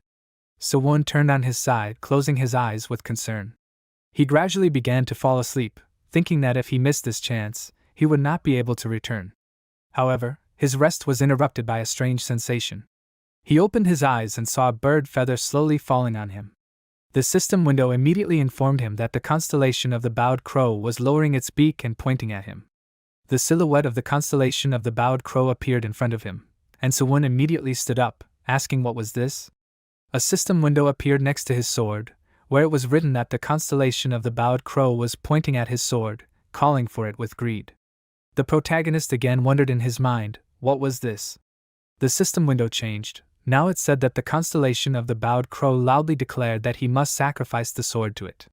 Jeong Sewoon folded his arms on his chest, asking him with displeasure, why did he need this? The new system window showed information that the constellation of the bowed crow warned that if he refused, it would deprive him of access to the treasure vault. The silhouette of the constellation looked at him silently, but to the surprise of the bowed crow, the protagonist cheekily replied that he should try it. He stretched his hand forward, saying so. Sewoon thought that by using Mammon's power, he realized something. The protagonist smiled as he looked at the silhouette of the constellation, thinking that he thought that the storage was something that Mammon allowed him to use out of curiosity, but he was wrong. The silhouette of the constellation began to shake, and a system window appeared next to it, saying that it was shaking in irritation. The protagonist immediately cheekily told him again that the power he was using was separated from his treasure storage, wasn't it? He smiled as he said this, thinking that it wasn't that he had deprived him of access to the storage, it was something that was beyond his power. Sewoon knew that the power he possessed came from Mammon's vault before the regression. When the protagonist regressed, the physical form of the vault was lost, and only the internal power of it became his power. So Mammon's current threats did not matter. The system window immediately wrote that the constellation of the bowed raven spread its wings threateningly in response to the arrogance of the protagonist. Sewoon thought that, however, provoking him was still very risky. He turned his head to the side, placing his hands on his knees, repeating again that he said that he would not give it to him. Sewoon explained to Mammon that Durandal was the strongest weapon he had at the moment. He took his sword in his hands, offering Mammon to cooperate in creating a copy of Durandal. Sewoon thought that after all, Mammon had the ability to copy items. After all, most of the treasures in his vault were also replicas. He simply created the exact same item and placed it in his treasury. The system window changed, now saying that the constellation of the bowed crow was nodding, thinking that it wouldn't be such a bad thing to add another copy to his collection. The protagonist raised its head up, saying that in exchange for this, he asked for access to the true storage. He held his sword up, extending it towards the constellation. Mammon responded with an angry, even slightly offended look at the protagonist. Jeong Sewoon thought that with his current abilities, he could only borrow the power of the treasure, he couldn't use the real treasure. The new system window said that the constellation of the bowed crow was looking around with obvious awkwardness, as if he was the one at a disadvantage. Mammon stared at the protagonist, who replied that he didn't want an unfair deal either, so he only asked for the low-grade treasures at the entrance to the warehouse. The system immediately wrote in the system window that the constellation of the bowed raven remembered the treasures at the entrance, and thought about it. Sewoon looked at Mammon with a smile, remembering that in his past life he had already entered Mammon's treasure vault, and had a rough idea of how it was arranged. Mammon kept all the rare valuables in the deepest part. This meant that only the lowest grade treasures were near the entrance. Sewoon remembered how in his past life he walked along the corridors of this huge place, looking at all the treasures on the sides. If the condition was to obtain the legendary weapon Durandal, then this should not be a bad deal for Mammon. A few moments later, the system window said that the constellation of the bowed raven accepted the offer. Mammon's eyes sparkled, and behind him, a gate seemed to appear, the very entrance to the treasury. Sewoon confidently said that a contract was needed. He cut his palm with his sword, leaving a bloody wound on his hand and blood on the blade of the sword. A message appeared in the system window that blood was dripping from the feathers of the bowed raven. This blood also fell on the sword, thanks to which the contract with the bowed raven was completed, and the protagonist gained access to a part of Mammon's vault. Dark blood energy began to accumulate around the sword, and then a clot of this energy appeared in Sewoon's hand, as if symbolizing the conclusion of the contract. Sewoon thought that this was excellent. He turned his gaze to Mammon, thinking that he would get what he needed right now. A gate opened in front of him, which led to Mammon's treasure vault. Inside, everything was shining as before, shimmering in shades of gold. A system window appeared in front of the protagonist, where it was said that Mammon's treasure vault was opened. When the protagonist entered, he saw many shelves with various magic items standing on them again. Everything around was shimmering with cleanliness. Jeong Sewoon thought that, as expected, it was hard to find equipment. He walked past these shelves, looking at everything that was on them, because most of the items at the entrance were consumables. Taking one of the vessels that were there, he said that he knew it, and then a system window appeared next to this vessel, where it was said that this was Elven Forest Dew, which belonged to the category of potions. These were transparent drops from the leaves of the World Tree, which were weakly saturated with the energy of the World Tree. Sewoon drank it without thinking, while Mammon, who was watching this, shuddered in horror, covered in sweat. The protagonist happily said that he would need it, smiling with a satisfied expression. A dissatisfied voice appeared in the system window, a constellation of a raven leaning over the wing of the storage facility according to the agreement, but warned that if the treasures were used recklessly, it would not be forgiven. Mammon glared at the protagonist with dissatisfaction, while the protagonist awkwardly replied that he would do so. Sewoon thought that although he had accepted the offer for the Durandal, he still looked quite worried. Smiling, the protagonist said that he would use the treasures in case of emergency, so he asked Mammon not to worry. Gradually, the night began to approach the morning, and soon the sun rose. Seoa shouted that it was time to move. All the people in the camp gradually packed their things into carts, preparing to leave their camp. One of the campers asked Han Aryam how she did it so quickly. Dawoon, meanwhile, watched their cart being loaded with things, placing her hands on her waist with pride. Aryam was telling one of the people who was carrying the box that her cart was sturdy, so he should carry it there, pointing at her cart. The twins immediately started arguing over whose cart was stronger, looking at each other with displeasure. Seoa, who was passing by, said that both carts were good, so they shouldn't argue. Sewoon, who approached them, looked around, asking them if there was anything he could do to help. Then, when he turned to the side, he wondered in his mind, what is this? One of the people in the camp was carefully looking at the skeleton monster that the protagonist awakened yesterday. Sewoon thought that he didn't remember this person, while this guy named Baekhyun was still looking at the monster with the same delight. Jeong Sewoon wondered if this meant that this person had died before the regression? He walked towards Baekhyun, who stood up straight with a scared expression, accidentally bumping into Sewoon, and immediately apologized to him for it, saying that he was lost in his thoughts. The protagonist immediately asked him if there was any problem. Baekhyun adjusted his glasses, sheepishly saying, it wasn't a problem, it was just something he found fascinating. Sewoon exhaled heavily, looking away, wondering what that meant. Baekhyun quickly began to explain that even in a world where magic exists, someone can stand without ligaments, tendons, or muscles, But could the black mist between the joints be what connects the bones? Baekhyun continued to look at the skeleton with an adoring gaze, and Sewoon turned to look at him in surprise. He wondered in his mind, could it be that he was seeing mana? There were indeed currents of dark mana floating around the bones of these awakened skeletons. Jeong Sewoon thought that Baekhyun seemed to be knowledgeable in related matters. He even wondered if he might have a talent for dark magic. Noticing Sewoon's gaze, Baekhyun turned around, embarrassedly apologizing again, saying that it was his professional habit. Sewoon asked him again about it, asking if he was a doctor? The protagonist placed his hand on his hip, listening attentively to Baekhyun as he answered that it was not exactly like that. Baekhyun awkwardly scratched the back of his head, saying that he was getting a master's degree in anatomy. He apologized again for taking so long to introduce himself, and said his name. Sewoon thoughtfully looked down at him, saying the word anatomy out loud, while pressing his hand to his chin. Baekhyun laughed embarrassedly, saying that unfortunately it doesn't mean much in this world. He said that anatomy doesn't help much in healing or strength. The protagonist smiled, asking himself, what if this person knew how to use mana, and then integrated it into anatomical knowledge? He thought that in that case, Baekhyun would be able to surpass even Hancheol or Seoa. Sewoon turned to Mr. Baekhyun, asking him to sit down for a moment, pointing his hand to the side.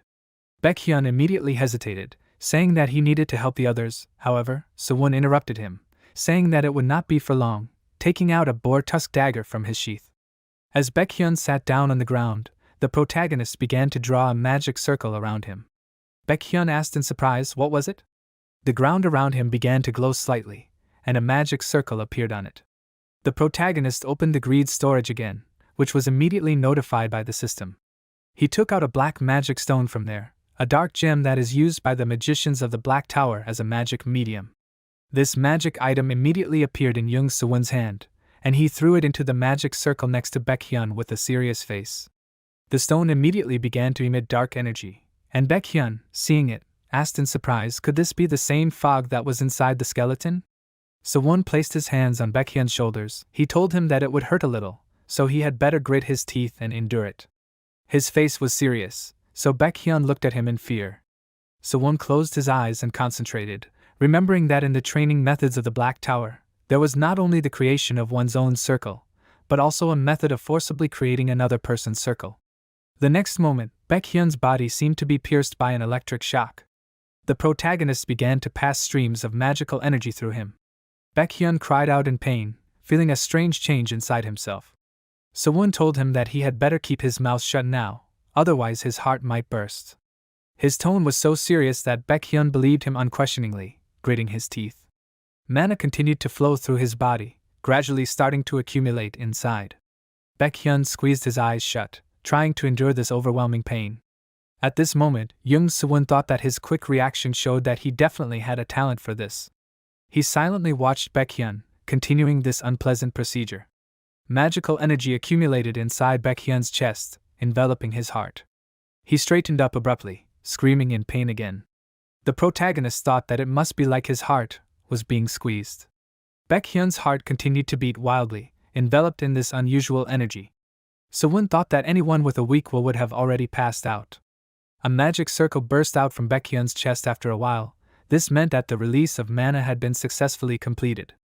Then it was over. The protagonist praised Baekhyun with a smile, saying that he had endured everything. Baekhyun's entire body was covered in cold sweat. He frantically tried to say something, trying to come to his senses. The magic stone in front of him gradually began to clear, and the energy from it entered directly into Baekhyun's body. Sewoon thought that this was better than he expected. Very soon, the stone turned completely white, so the protagonist thought that he had absorbed the mana from the high-grade black magic stone very quickly. Baekhyun sighed heavily, lowering his gaze downwards. Jeong Sewoon thanked him for his hard work, and then directed his hand to the skeleton that he had just revived, taking his mana from it. The skeleton collapsed to the ground, and Baekhyun, who had approached the skeleton, looked at its hand, instinctively understanding what he needed to do. He moved its palm forward, releasing some mana from its hand, thus gradually beginning to reassemble the skeleton piece by piece, trying very hard to do everything correctly. Sewoon thought that he was restoring the skeleton from an anatomical point of view. Now the mana was concentrated in the right places. He was fastening the joints with it and creating muscles. The protagonist thought that it was much slower than his method, but now everything was much stronger and more reliable. He remembered with a thoughtful look that this must be why the wizards of the Black Tower examined the corpses. Baekhyun spoke loudly for the skeleton to rise.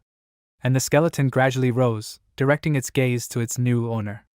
Baekhyun looked at it excitedly, and suddenly a system window appeared above him, saying that the constellation of the horse trampling death was looking at the player Baekhyun with interest.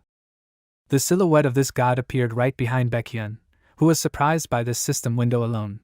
The protagonist remembered that this was the 4th-rank demon lord, Samijin, the great Marquis of Hell, who was skilled in necromancy and spiritual arts. Baekhyun turned back, looking at the god who was paying attention to him with a trembling face. It was a huge horse, rearing up, looking down at Baekhyun. The protagonist thought that this was the first mage of this camp, but then he corrected himself, thinking that this was the birth of a necromancer. Jeong Sewoon thought that if this was Samijin, then he no longer needed to help. He looked at Baekhyun with his arms crossed over his chest. The protagonist thought that he was glad that someone would make skeletons, even if he left the camp. The skeleton monster that Baekhyun created stood firmly on its feet. Baekhyun suddenly thanked Sewoon, awkwardly rubbing the back of his head. He sheepishly said that he was worried because he thought that he was of no use to the camp. The protagonist told him to be confident, because if he attracted the attention of the Samijin, it meant that his potential was high. Sewoon said this in a calm voice. Baekhyun replied that he found a talent there that he could not find on Earth. He placed his hand on the skeleton's skull, smiling, saying that he would work hard to develop this power. The protagonist tilted his head to the side, looking at Baekhyun with interest. He then put his hand forward, telling him that he would give him a task. Baekhyun looked at the protagonist in surprise, asking him, "What kind of quest is he talking about?" The protagonist opened Mammon's vault again, which was immediately notified by the system window. Out of nowhere, a huge dead monster appeared. The system window immediately explained that it was the corpse of a manticore, a monster with the body of a lion, the fangs of a boar, the horns of a bull, the wings of a bat, and the tail of a scorpion. Baekhyun staggered back, asking in fear, "What is this?" The corpse of the monster in front of him fell to the ground with a loud sound. Sewoon told him to try to pick it up before finishing the training. He looked at Baekhyun, who put his hand on his chin with a thoughtful look, looking at the manticore. Baekhyun said that it was not like the monsters he had seen so far. He said that it was more like a chimera. The protagonist thought that it was exactly like that. He carefully watched Baekhyun's expression, remembering that the manticore was a rare monster that could only be found on the 40th floor of the tower. Therefore, if Baekhyun could lift the manticore, it would become the most powerful force in this camp. This monster absorbed many defensive and offensive advantages into its body, so it was literally a tank for ordinary people. Sewoon thought that this would normally be impossible with the first circle, but Baekhyun was an unusual first circle. The skeleton gradually moved its paws. The entire camp began to march. The system announced, reminding again that the second chapter of the training, which was called the March, had begun, so now the main task for the people was to reach the destination by traveling across the plains. They had 151 hours and 41 minutes left until they arrived. All the people in the camp were walking forward, armed with swords, spears, and other weapons. Only the protagonist was sitting in the carriage, as if he was the leader of the army. Seoa said that they didn't know when the monsters would appear, so she suggested that everyone take turns watching them in all directions. Everyone immediately agreed with her, continuing to move forward. Dawoon mockingly turned to her sister, telling her that her carriage was faster, right? Auriam asked her irritably, what was she talking about? She said that in her opinion, they were the same. The protagonist continued to frown forward, thinking that both carriages were worthy, and the twins continued to grow well. He looked forward, and seeing Baekhyun, he thought that he was learning necromancy under the guidance of Samijin. Baekhyun actually looked at his hands with interest, which were oozing mana, continuing to learn. A system window kept popping up next to Baekhyun, saying that the Death Trample Horse constellation was amazed by Contractor's vast knowledge and was teaching him the basics of black magic. The protagonist hopefully thought that everything would go smoothly from here on, since there would be an ambush of monsters on this plane. They continued to pass by beautiful places, while Sewoon was thinking hard that he couldn't remember where exactly the monsters were supposed to appear. There was anxiety on his face, since it was these calm moments that usually caused bad things to happen. Looking down, the protagonist turned to Young Pil, who immediately came running to him, saluting with his hand. He shouted loudly that he was already here. Young Sewoon calmly told him to go and scout the situation. Young-pil asked in surprise, where should he go? The protagonist turned his gaze to the plain, telling him to go ahead. Young-pil looked at Sewoon with a puzzled expression, retorting that they were already observing the situation ahead. The protagonist pointed his finger forward with a completely calm expression, telling him not to do it here, but to go a few kilometers ahead and scout the area. Young-pil tensed up in shock, asking what that meant. He said that even if he had fast legs, it was impossible. Young-pil also told him that in order to scout the area a few kilometers ahead, he would have to run for several hours. Sewoon chuckled thoughtfully, thinking that it was true, since with 2 legs it would be too much. The protagonist reached his hand into one of the bags, gradually taking out the bones of the monster. He said that this should help. Using his magic and the power of another darkstone, he made another living skeleton, reviving it with his powers. The next moment, a monster skeleton appeared in front of Young-pil, which Sewoon covered with wolf skin. Young-pil asked in surprise, is this a gift for him? He joyfully pointed his hand at the skeleton, and the protagonist told him that it would depend on how he did. Young-pil thanked him, saying that he would name it a wolf in honor of the protagonist. Sewoon chuckled to himself, and Young-pil, jumping on the skeleton of the monster, said that he was leaving and set off, joyfully shouting something strange, trying to speed up this monster. Sewoon watched this with confusion, asking himself, why did a person like him awaken the talent of a hunter? After a while, Young-pil was already far from the people who continued to move forward. He rode on an improvised horse with a smile on his face, shouting at it to go faster. Young-pil thought that it reminded him of the time before he came to this world, when he was sitting in his car, showing off in front of everyone, flaunting his foreign car, driving around the city. He thought that he had the same feeling here too. Young-pil thought that following the protagonist was definitely the right choice. As he joyfully galloped forward, a system window appeared in front of him, that the constellation donkey-headed bastard was trying his best to hold back his laughter at what was about to happen. Young-pil turned around in irritation, shouting at him to stop mocking him.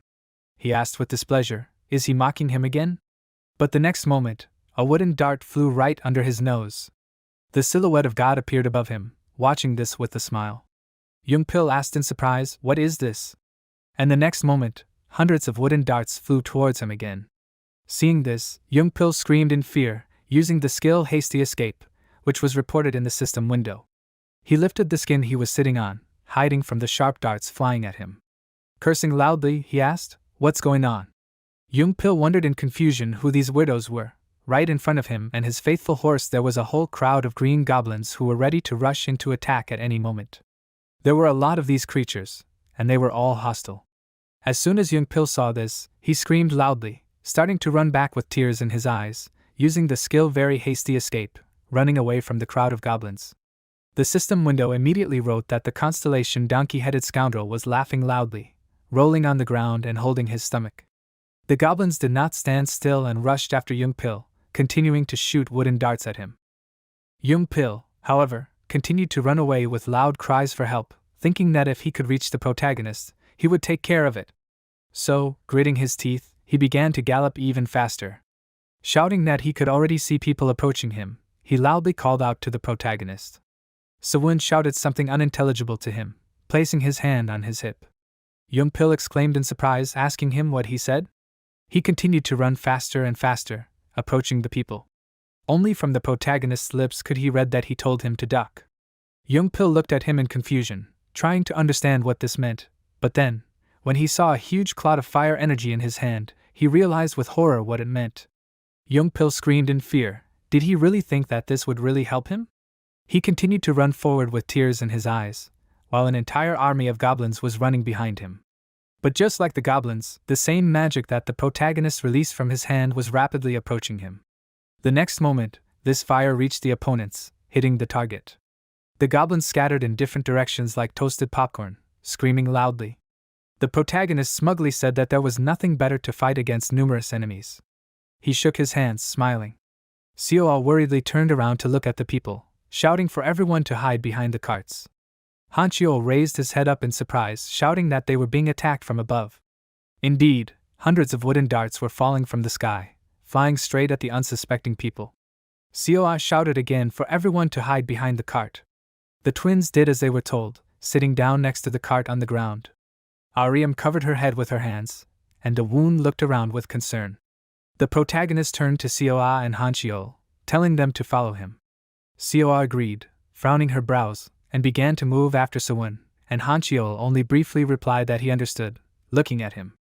The greed storage was opened by the protagonist again, which the system immediately said. This time, the protagonist took out a wide shield from there, covering the three of them from the attack. Thanks to this, not a single dart reached either the protagonist or his comrades. A new system window said that this was magic modified from a shield to protect wide-range attacks and a special magic tower. But the goblins, having recovered from the protagonist's attack with his fire, began to run forward again, waving their weapons.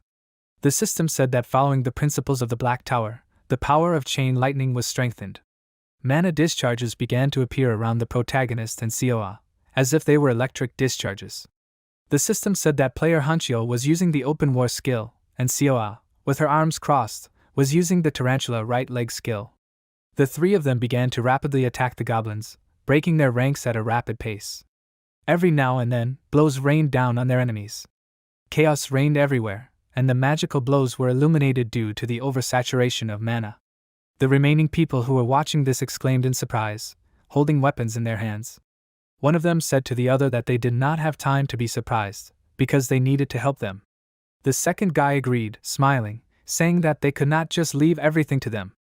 After a while, all the people rushed into battle, starting to fight the goblins, mercilessly killing their enemies with various weapons. The goblins, who were not expecting this, cried out pitifully, not understanding what was happening. The protagonist turned around with interest, noticing how one of the skeletons was also helping them clear the way, knocking down all the goblins in his path. Sewoon immediately realized that this was the work of Baekhyun. This guy was really using his necromancer powers to fight the enemies who suddenly approached. The protagonist thought that if he was already so tense, he couldn't even wait to see what would happen when the manticores showed up. When the goblins realized that they weren't welcome here, they immediately started running back, looking around in fear. As soon as they fled, the system sent a notification that all the humans had successfully fought off the goblin ambush. When the humans took a breather from the sudden battle, Seoa said that it was a great job. She also mentioned that they couldn't go chasing after the rest, that could be dangerous, so she told everyone to regroup first. She smiled and placed one of her hands on her hip, gesturing with the other. Everyone listened attentively as she spoke. Ariam agreed with her. The protagonist thought that if they were running away, it meant that they had a base. He looked in the direction the goblins ran, wondering, could there really be another hidden treasure there? Jeong Sewoon turned to Seoa, telling her that once they finished regrouping, they didn't need to worry about him and could move on. Seoa looked at him in surprise, asking where he was going. The protagonist answered her confidently that he was going after the goblins, smiling. He then turned his gaze to Young-pil, who was scared and also seemed to be getting motion sick during this trip. Walking up to him, Sewoon handed him the potion in a test tube, telling Young-pil that he had worked hard. Young-pil stood up on the ground, looking at his savior in awe, clutching the very same tag that Sewoon had given him in his hand. Young-pil said that he was the only one he could rely on. He looked at the back of the protagonist with a happy expression, smiling happily, as he walked away from him. Sewoon thought that he should at least take this low-level potion and rest. After a while, the protagonist was in the forest, watching the glowing goblins from behind a tree. He asked himself, is the goblin base deeper in the forest? The goblins continued to move away, and Sewoon, remembering the size of their group that attacked them earlier, thought that there must be at least 1,000 goblins in their base, and perhaps even twice as many. He asked himself, how should he attack? He suggested, should he just burn the entire forest? His gaze was serious, however, he then thought of something else. One of the goblins with a large spear yawned boredly while standing guard. However, a strange sound caught his attention. It was the second goblin who was also on guard with him, but now this goblin was lying dead in a pool of his own blood. The goblin sweated in fear, exclaimed loudly, and then felt a terrifying energy behind him. It was Jeong Sewoon, who told him not to worry, because soon that goblin would join them. The protagonist finished off that goblin using the hidden technique of killer.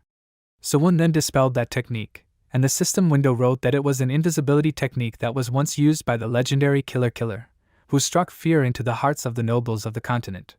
Due to the sounds of killing, loud footsteps were heard everywhere. Those were the goblins who ran to protect their comrades. Hearing this, the protagonist rushed to one of the trees, hiding behind it. In a few moments there were already crowds of goblins in that place. Sewoon thought that they should run quickly. He headed towards their base with a smile, thinking that he would deal with this while they were gone. When he reached the right place, the system wrote that he had discovered a hidden dungeon, a village of cunning goblins. It was a whole created settlement, with its own houses and tools. There was also a high fence, and even whole streets. The system window said that an outstanding achievement had been achieved, so the main character earned 2,000 points as a reward. The main character thought that they had built this place very well for the goblins. He climbed one of the guard towers, looking at what was happening below. He thought that the most luxurious hut probably belonged to the chieftain, and behind this one there was a warehouse. Sewoon thought that the goblins must have been in a panic, because all their warriors along the perimeter were dead. The goblins were actively discussing something in their language, fussing with fear. Suddenly, a loud scream attracted the attention of the main character. In one of the places in the village there was a huge metal cage with people inside. A girl who was among them was crying loudly, and the men who were standing in the cage with her were trying to understand what was going on. The protagonist thought that it seemed like these people's training had started here. He thought that he felt sorry for them, but saving them would be suicide. So, turning around, he walked further along the roof, thinking that one wrong move and they would all be wiped off the face of the earth. A few moments later, Jeong Sewoon found himself near the doors of one of the buildings where a goblin guard was standing.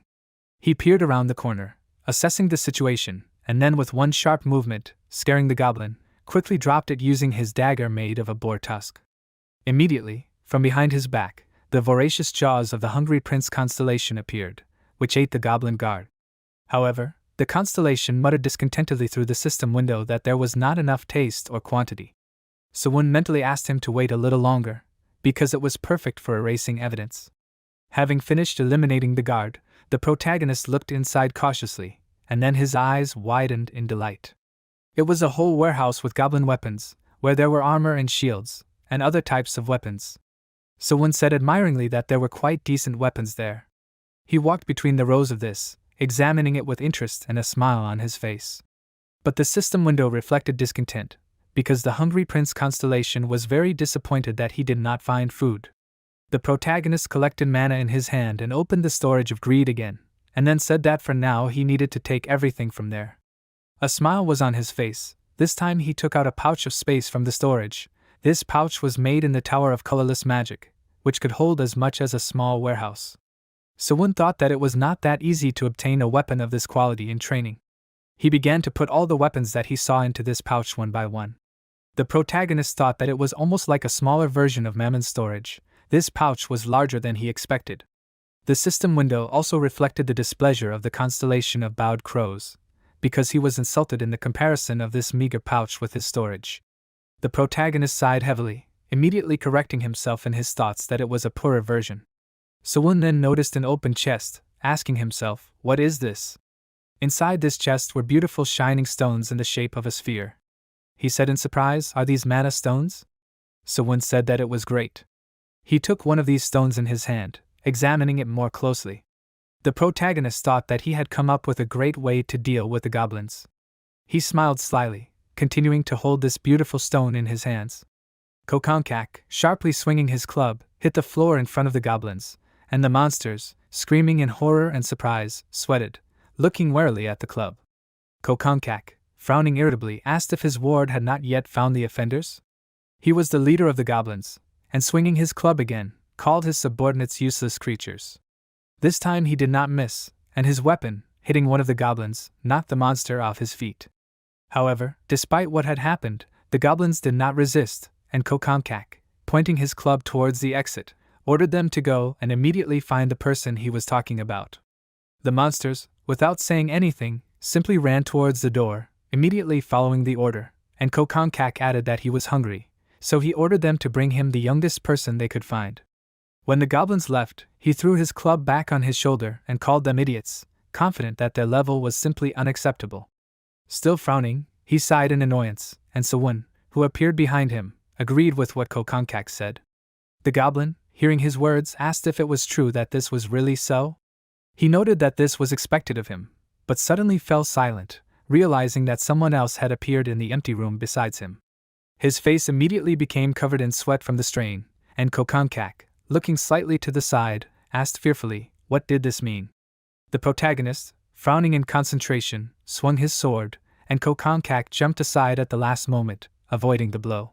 However, although he did not receive a mortal wound, the blade of Sewoon's sword still grazed the goblin's neck, and pressing the wound with his palm, Kokonkak asked the protagonist, "Who is he?"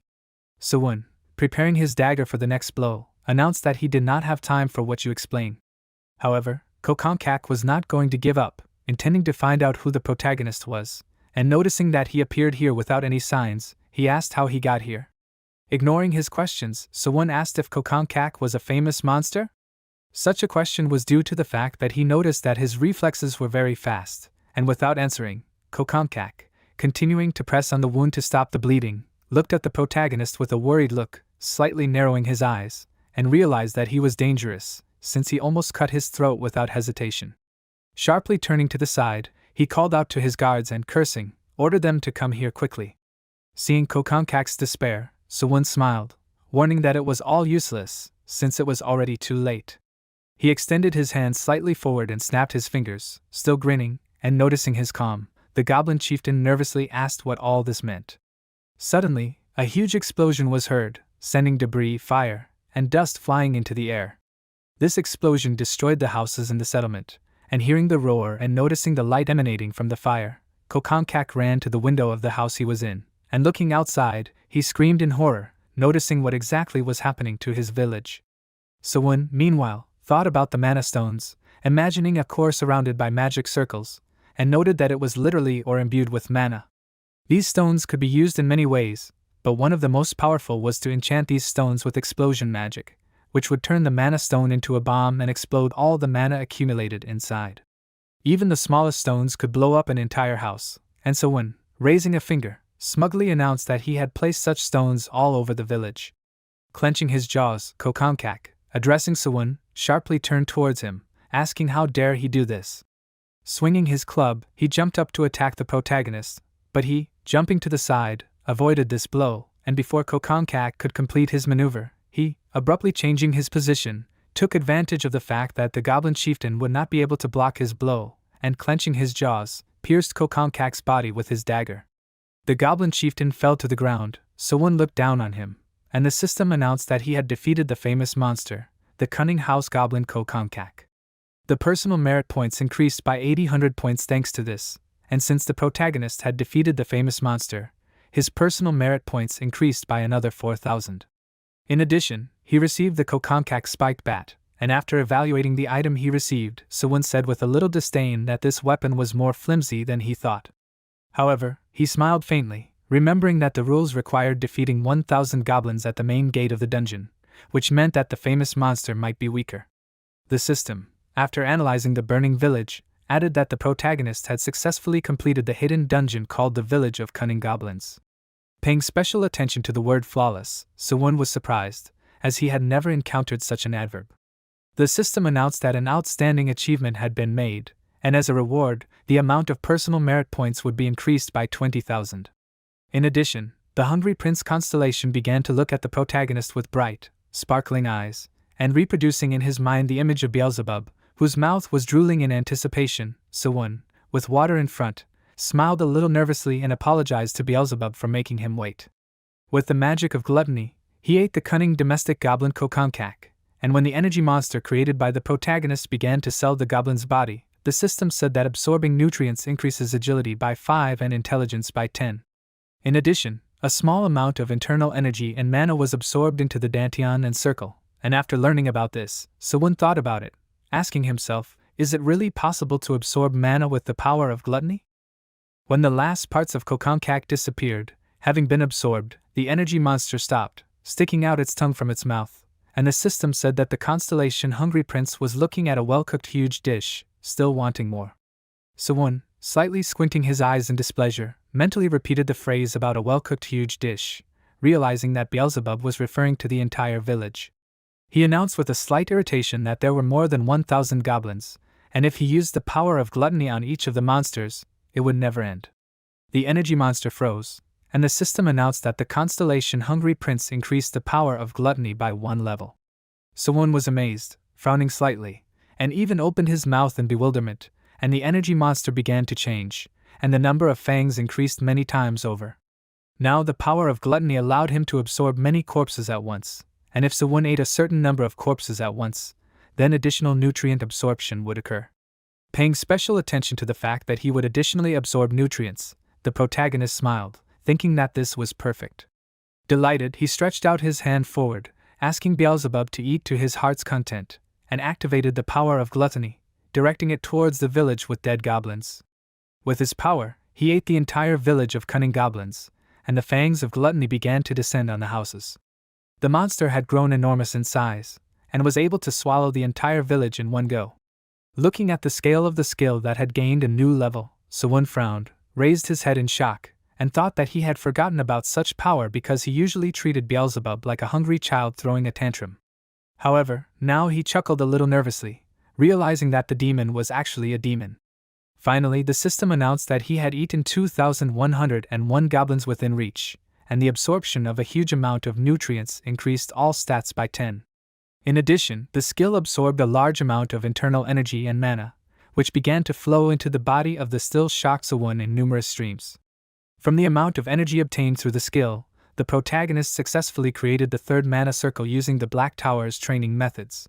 When the core was formed, the system added that with the creation of a new circle, Sewoon could now use third tier magic, and also warned that the Black Tower's training methods had increased the destructive power of the protagonist's magic. Smiling happily, he mentally exclaimed that he was already in the third circle in the second chapter of the training.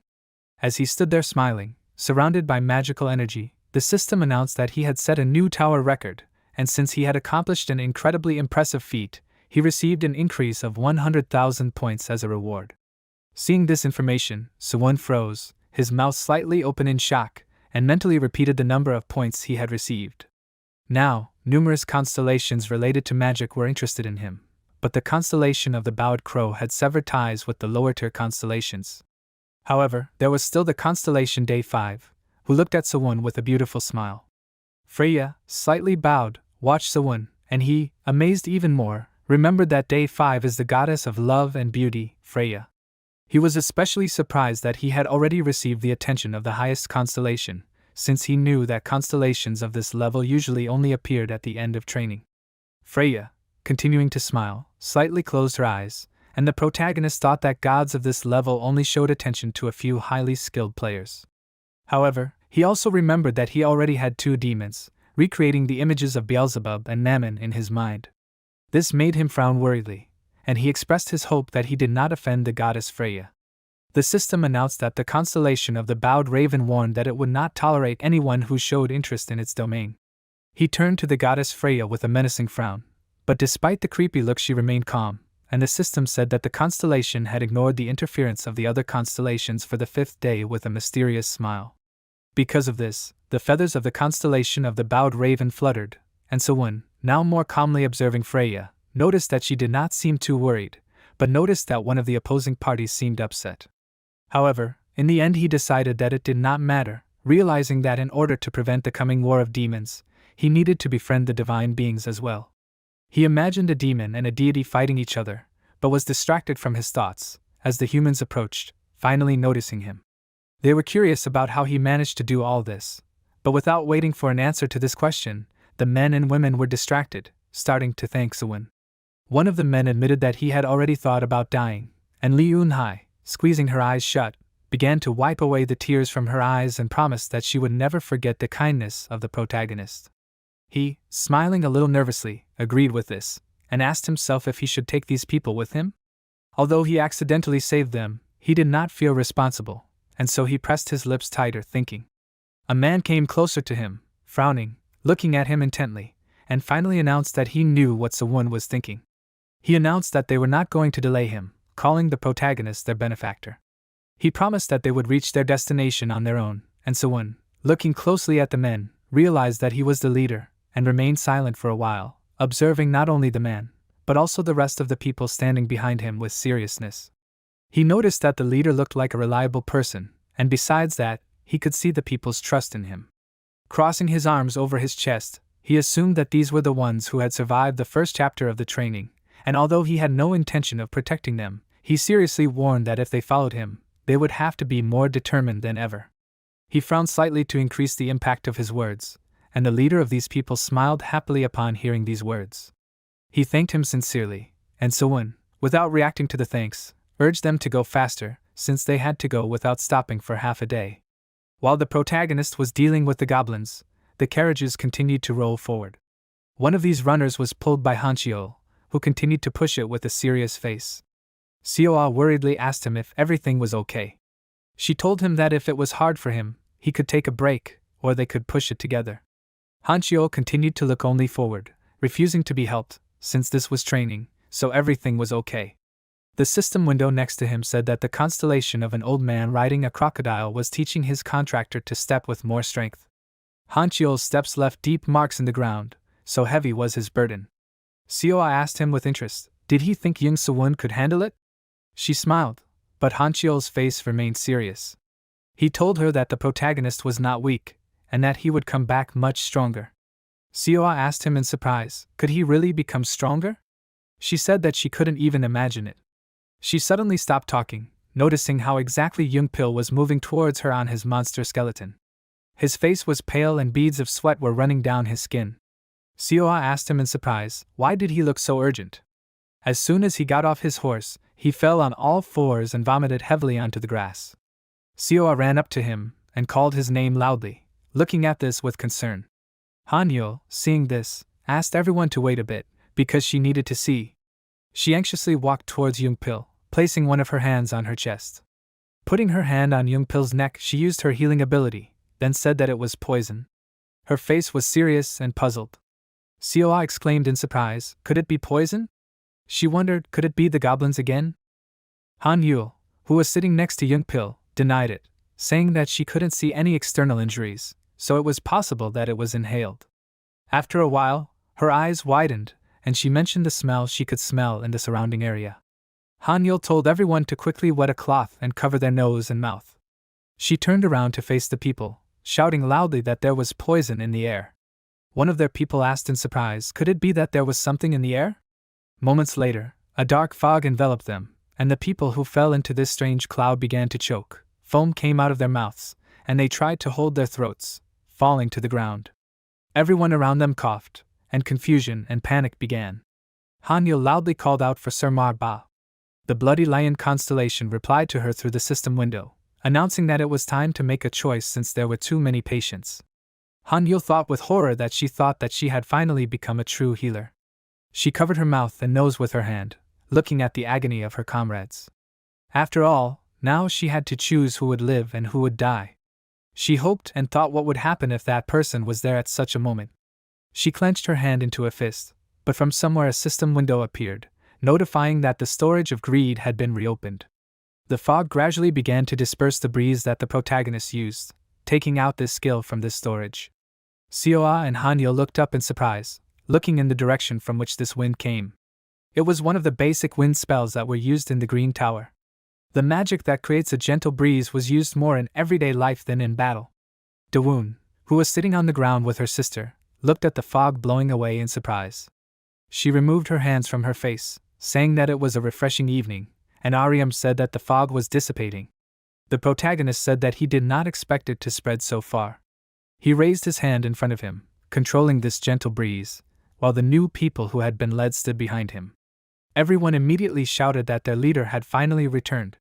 The life-battered Young-pil rose from the ground, giving the protagonist a thumbs up. After a while, Sewoon used the greed storage again, this time taking out an antidote, which was a basic detoxification spell from the White Tower that neutralized the poison that had entered the body. In this way, he cured the victim of Young-pil's sudden fog attack. Sewoon thought that curing poisons was the Marba's specialty, but it would be faster if he helped too. Young-pil cried in gratitude as he continued to lie on the ground and thank his savior.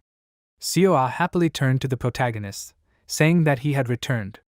Sewoon turned to her, saying that thanks to Hancheol's tracks, he had arrived earlier than expected. Hancheol folded his arms over his chest and said with an important look that it was just part of the training. Seoa then finally decided to ask who the people were that he had brought with him, pointing her finger behind him. The leader of the people who had come bowed, introducing himself. He said that thanks to Jeong Sewoon, they were able to survive. He told her that if they did not mind, he would like to follow Sewoon and join this clan. Seoa looked at them silently, then turned her gaze to the protagonist, saying that they would of course do their best. Il-young looked in surprise at Seoa's outstretched hand, who said to them with a smile and a warm welcome. Il-young asked her in surprise, "Are they really accepting them?" Seoa replied that they were, because if Sewoon accepted them, it meant they were welcome. Seoa called the twins Aryam and Dawoon, asking them if they could bring them some clothes. The twins immediately replied that they would do so. The girls called them to the right cart, saying that they still had some skin clothes that they had made as a reserve. Seoa looked at the protagonist, saying that she was surprised that he had brought people there. Sewoon replied that if they had lived to this point, it meant that their will was strong, because will was the most important thing. The system window said that they had successfully passed the test of the poisonous fog, so everyone who participated in the test would receive 1,000 points. After a while, as the group moved forward, they successfully passed the test of balance with the suspension bridge, then successfully passed the test of acidic swamps where blue liquid was boiling. After a while, they successfully tracked down a pack of red bears, some of which were mercilessly killed by Hancheol, so everyone who participated in the test received 2,000 points. The protagonist thought that before he came back, he had to risk his life to pass each test. At this time, Hancheol killed another red bear again. Jeong Sewoon thought with relief that no one died in this life. The twins happily hugged Hancheol, who embarrassedly tried to dodge them, moving away. The protagonist thought that thanks to this, he was also able to pass hidden dungeons whenever possible. In this way, he successfully cleared the hidden dungeon of the insect incubator, and thanks to the guiding crystal, he knew the location of the dungeon even before the regression. Sewoon recalled that back then, even if he discovered the dungeon, he could not conquer it. Pressing his hand to his mouth and holding the boar-tusk dagger in it, Sewoon thought that now he could easily clear the dungeon even at this level on his own. The system window said that with the power of gluttony, he destroyed the entire insect incubator. The protagonist even almost didn't have to do anything, because the fangs of gluttony attacked the village.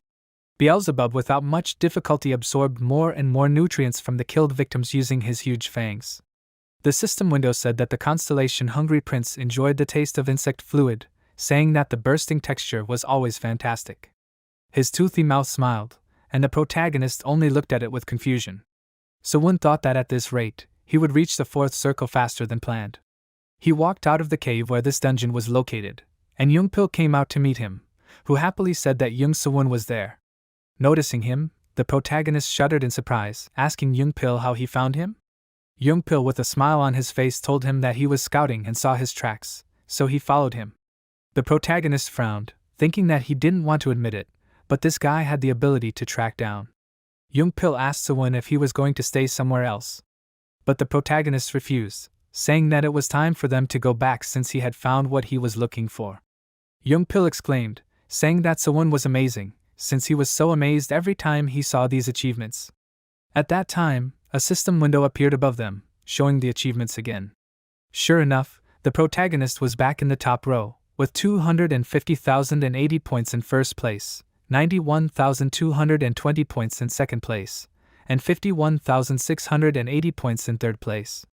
Sewoon looked at this with his arms crossed over his chest, thinking that after diligently searching for hidden treasures, honestly, even taking first place wouldn't be strange. However, he reminded himself that there were exceptional players in the tower.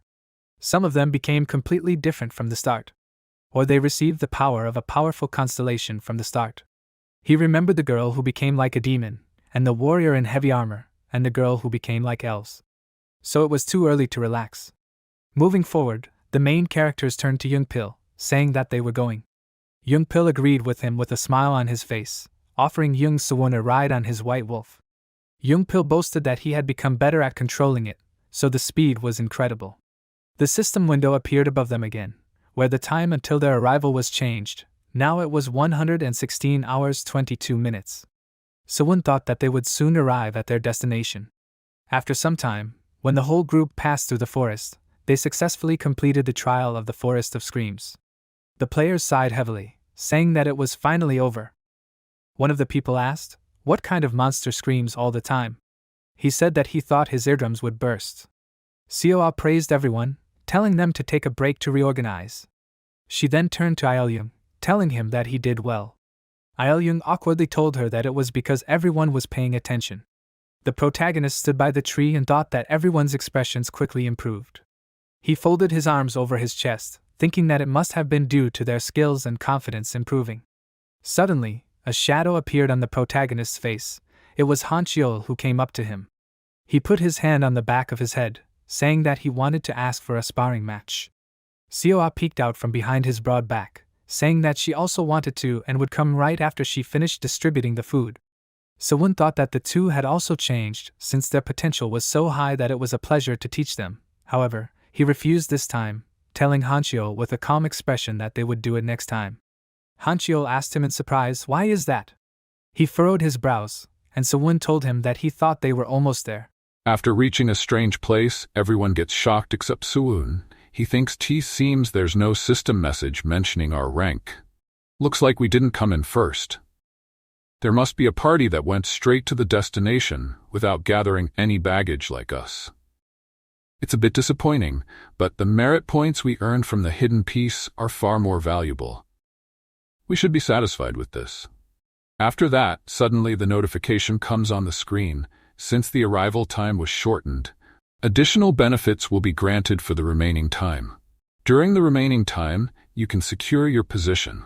When hunting monsters during the remaining time, you will receive 1.5 times the additional merit points. After that, a girl with blue hairs asks, "Collision? Securing positions? What in the world does that mean?" Then a guy also asks, "Seoa, what should we do?" After listening to them, Seoa starts thinking, then suddenly she sees big birds, big goblins, and wolf beasts coming towards them. After looking at this, Park Jung screams and asks, "What is all that?" Then Sewoon tells everyone that we are surrounded by monsters. After that, he moves forward and looking at this Seoa asks him, "Sewoon, what are you doing?" Then Sewoon uses magical powers named Frozen Waves, and by using this ability he throws big frozen spikes on the monster. And after getting hit by that, the monsters start freezing. After eliminating some monsters, Sewoon says during the remaining time, "Go as deep as possible."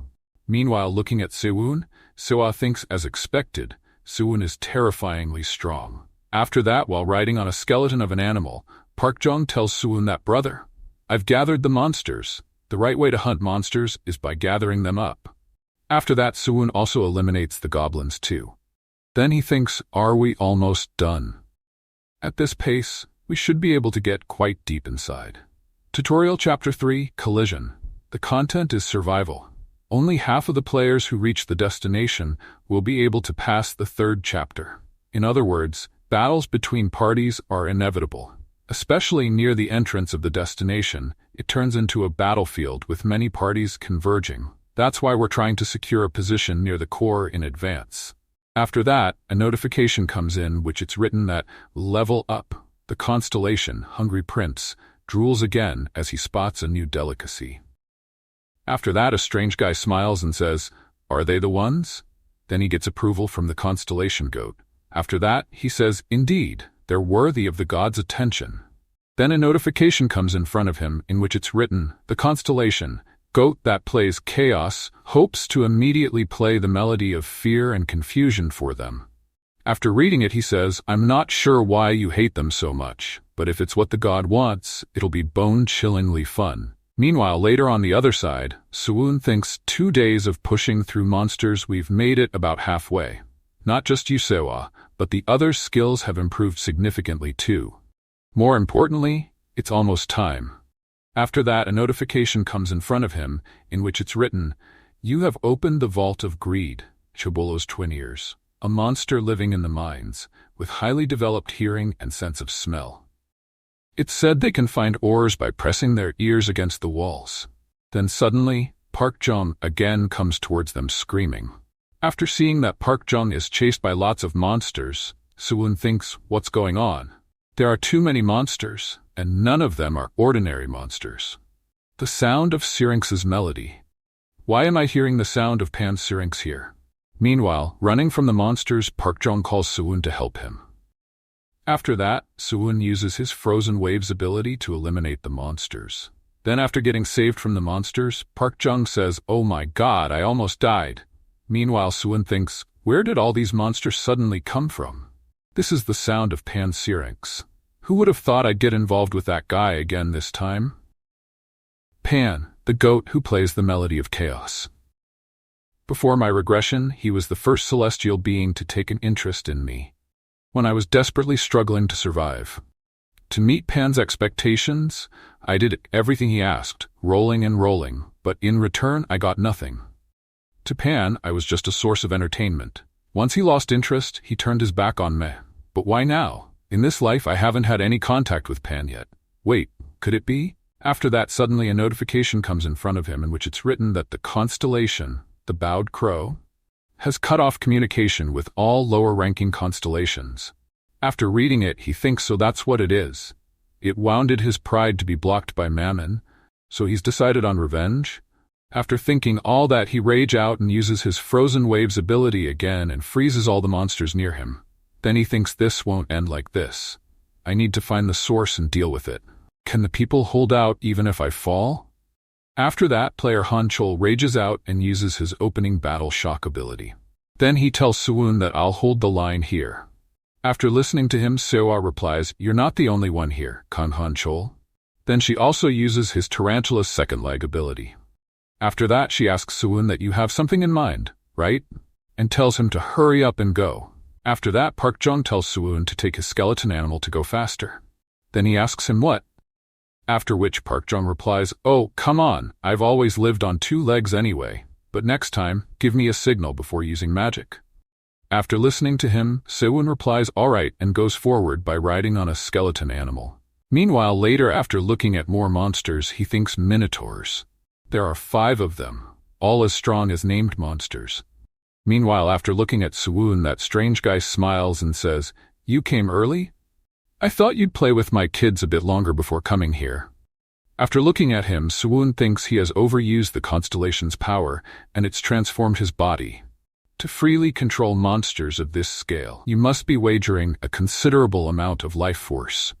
After that, a notification comes in which it's written that the constellation, the goat who plays the chaos, gives you a sinister smile and gazes at someone behind you.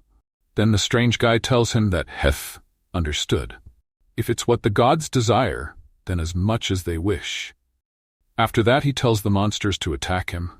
Meanwhile, looking at the monsters, Sewoon thinks they're all charging at once. I'll deal with them from a distance first. After looking at Sewoon killing the monsters, he laughs and says, "This can't be the end, can it?" After which he calls out a giant worm. Then, Sewoon opens his Treasure of Greed and uses the Ground Wave ability, a basic spell representing the Yellow Tower's seismometer magic. It causes the earth to ripple and swallow the enemies. After that, by using the Ground Wave ability, he also kills the giant worm. Then after looking at this, the strange guy again plays his instrument. After listening to his music, the monster gets more powerful and starts raging out. Then while looking at the monster, Sewoon thinks it's Berserk mode. It's a skill that Red Fang Cannel once used. How should I handle this? Magic doesn't seem to work anymore. After that, suddenly a notification comes in front of him in which it's written, the constellation, the bowed crow, has decided to momentarily return the weapon you lent. After that, he gets a sword, and the constellation tells him to quickly deal with that stinking goat. Then he says, "Well, I'll gratefully use it, then." After which the monster tries to punch him, and he thinks Taeguk swordsmanship, using the enemy's strength. After that, he deflects the monster's punch by making the monster hit the other monster. Then he jumps high and hits the monster with his sword and says, "This is the end." After which suddenly the monster blasts out. Then by looking at this, the strange guy gets shocked. And Sewoon makes him surrender by pointing his sword at him and telling him that it's over now. What will happen next? To find out, do like, share and subscribe and comment down if you want the part 2 as soon as possible. Thanks for watching. Sayonara.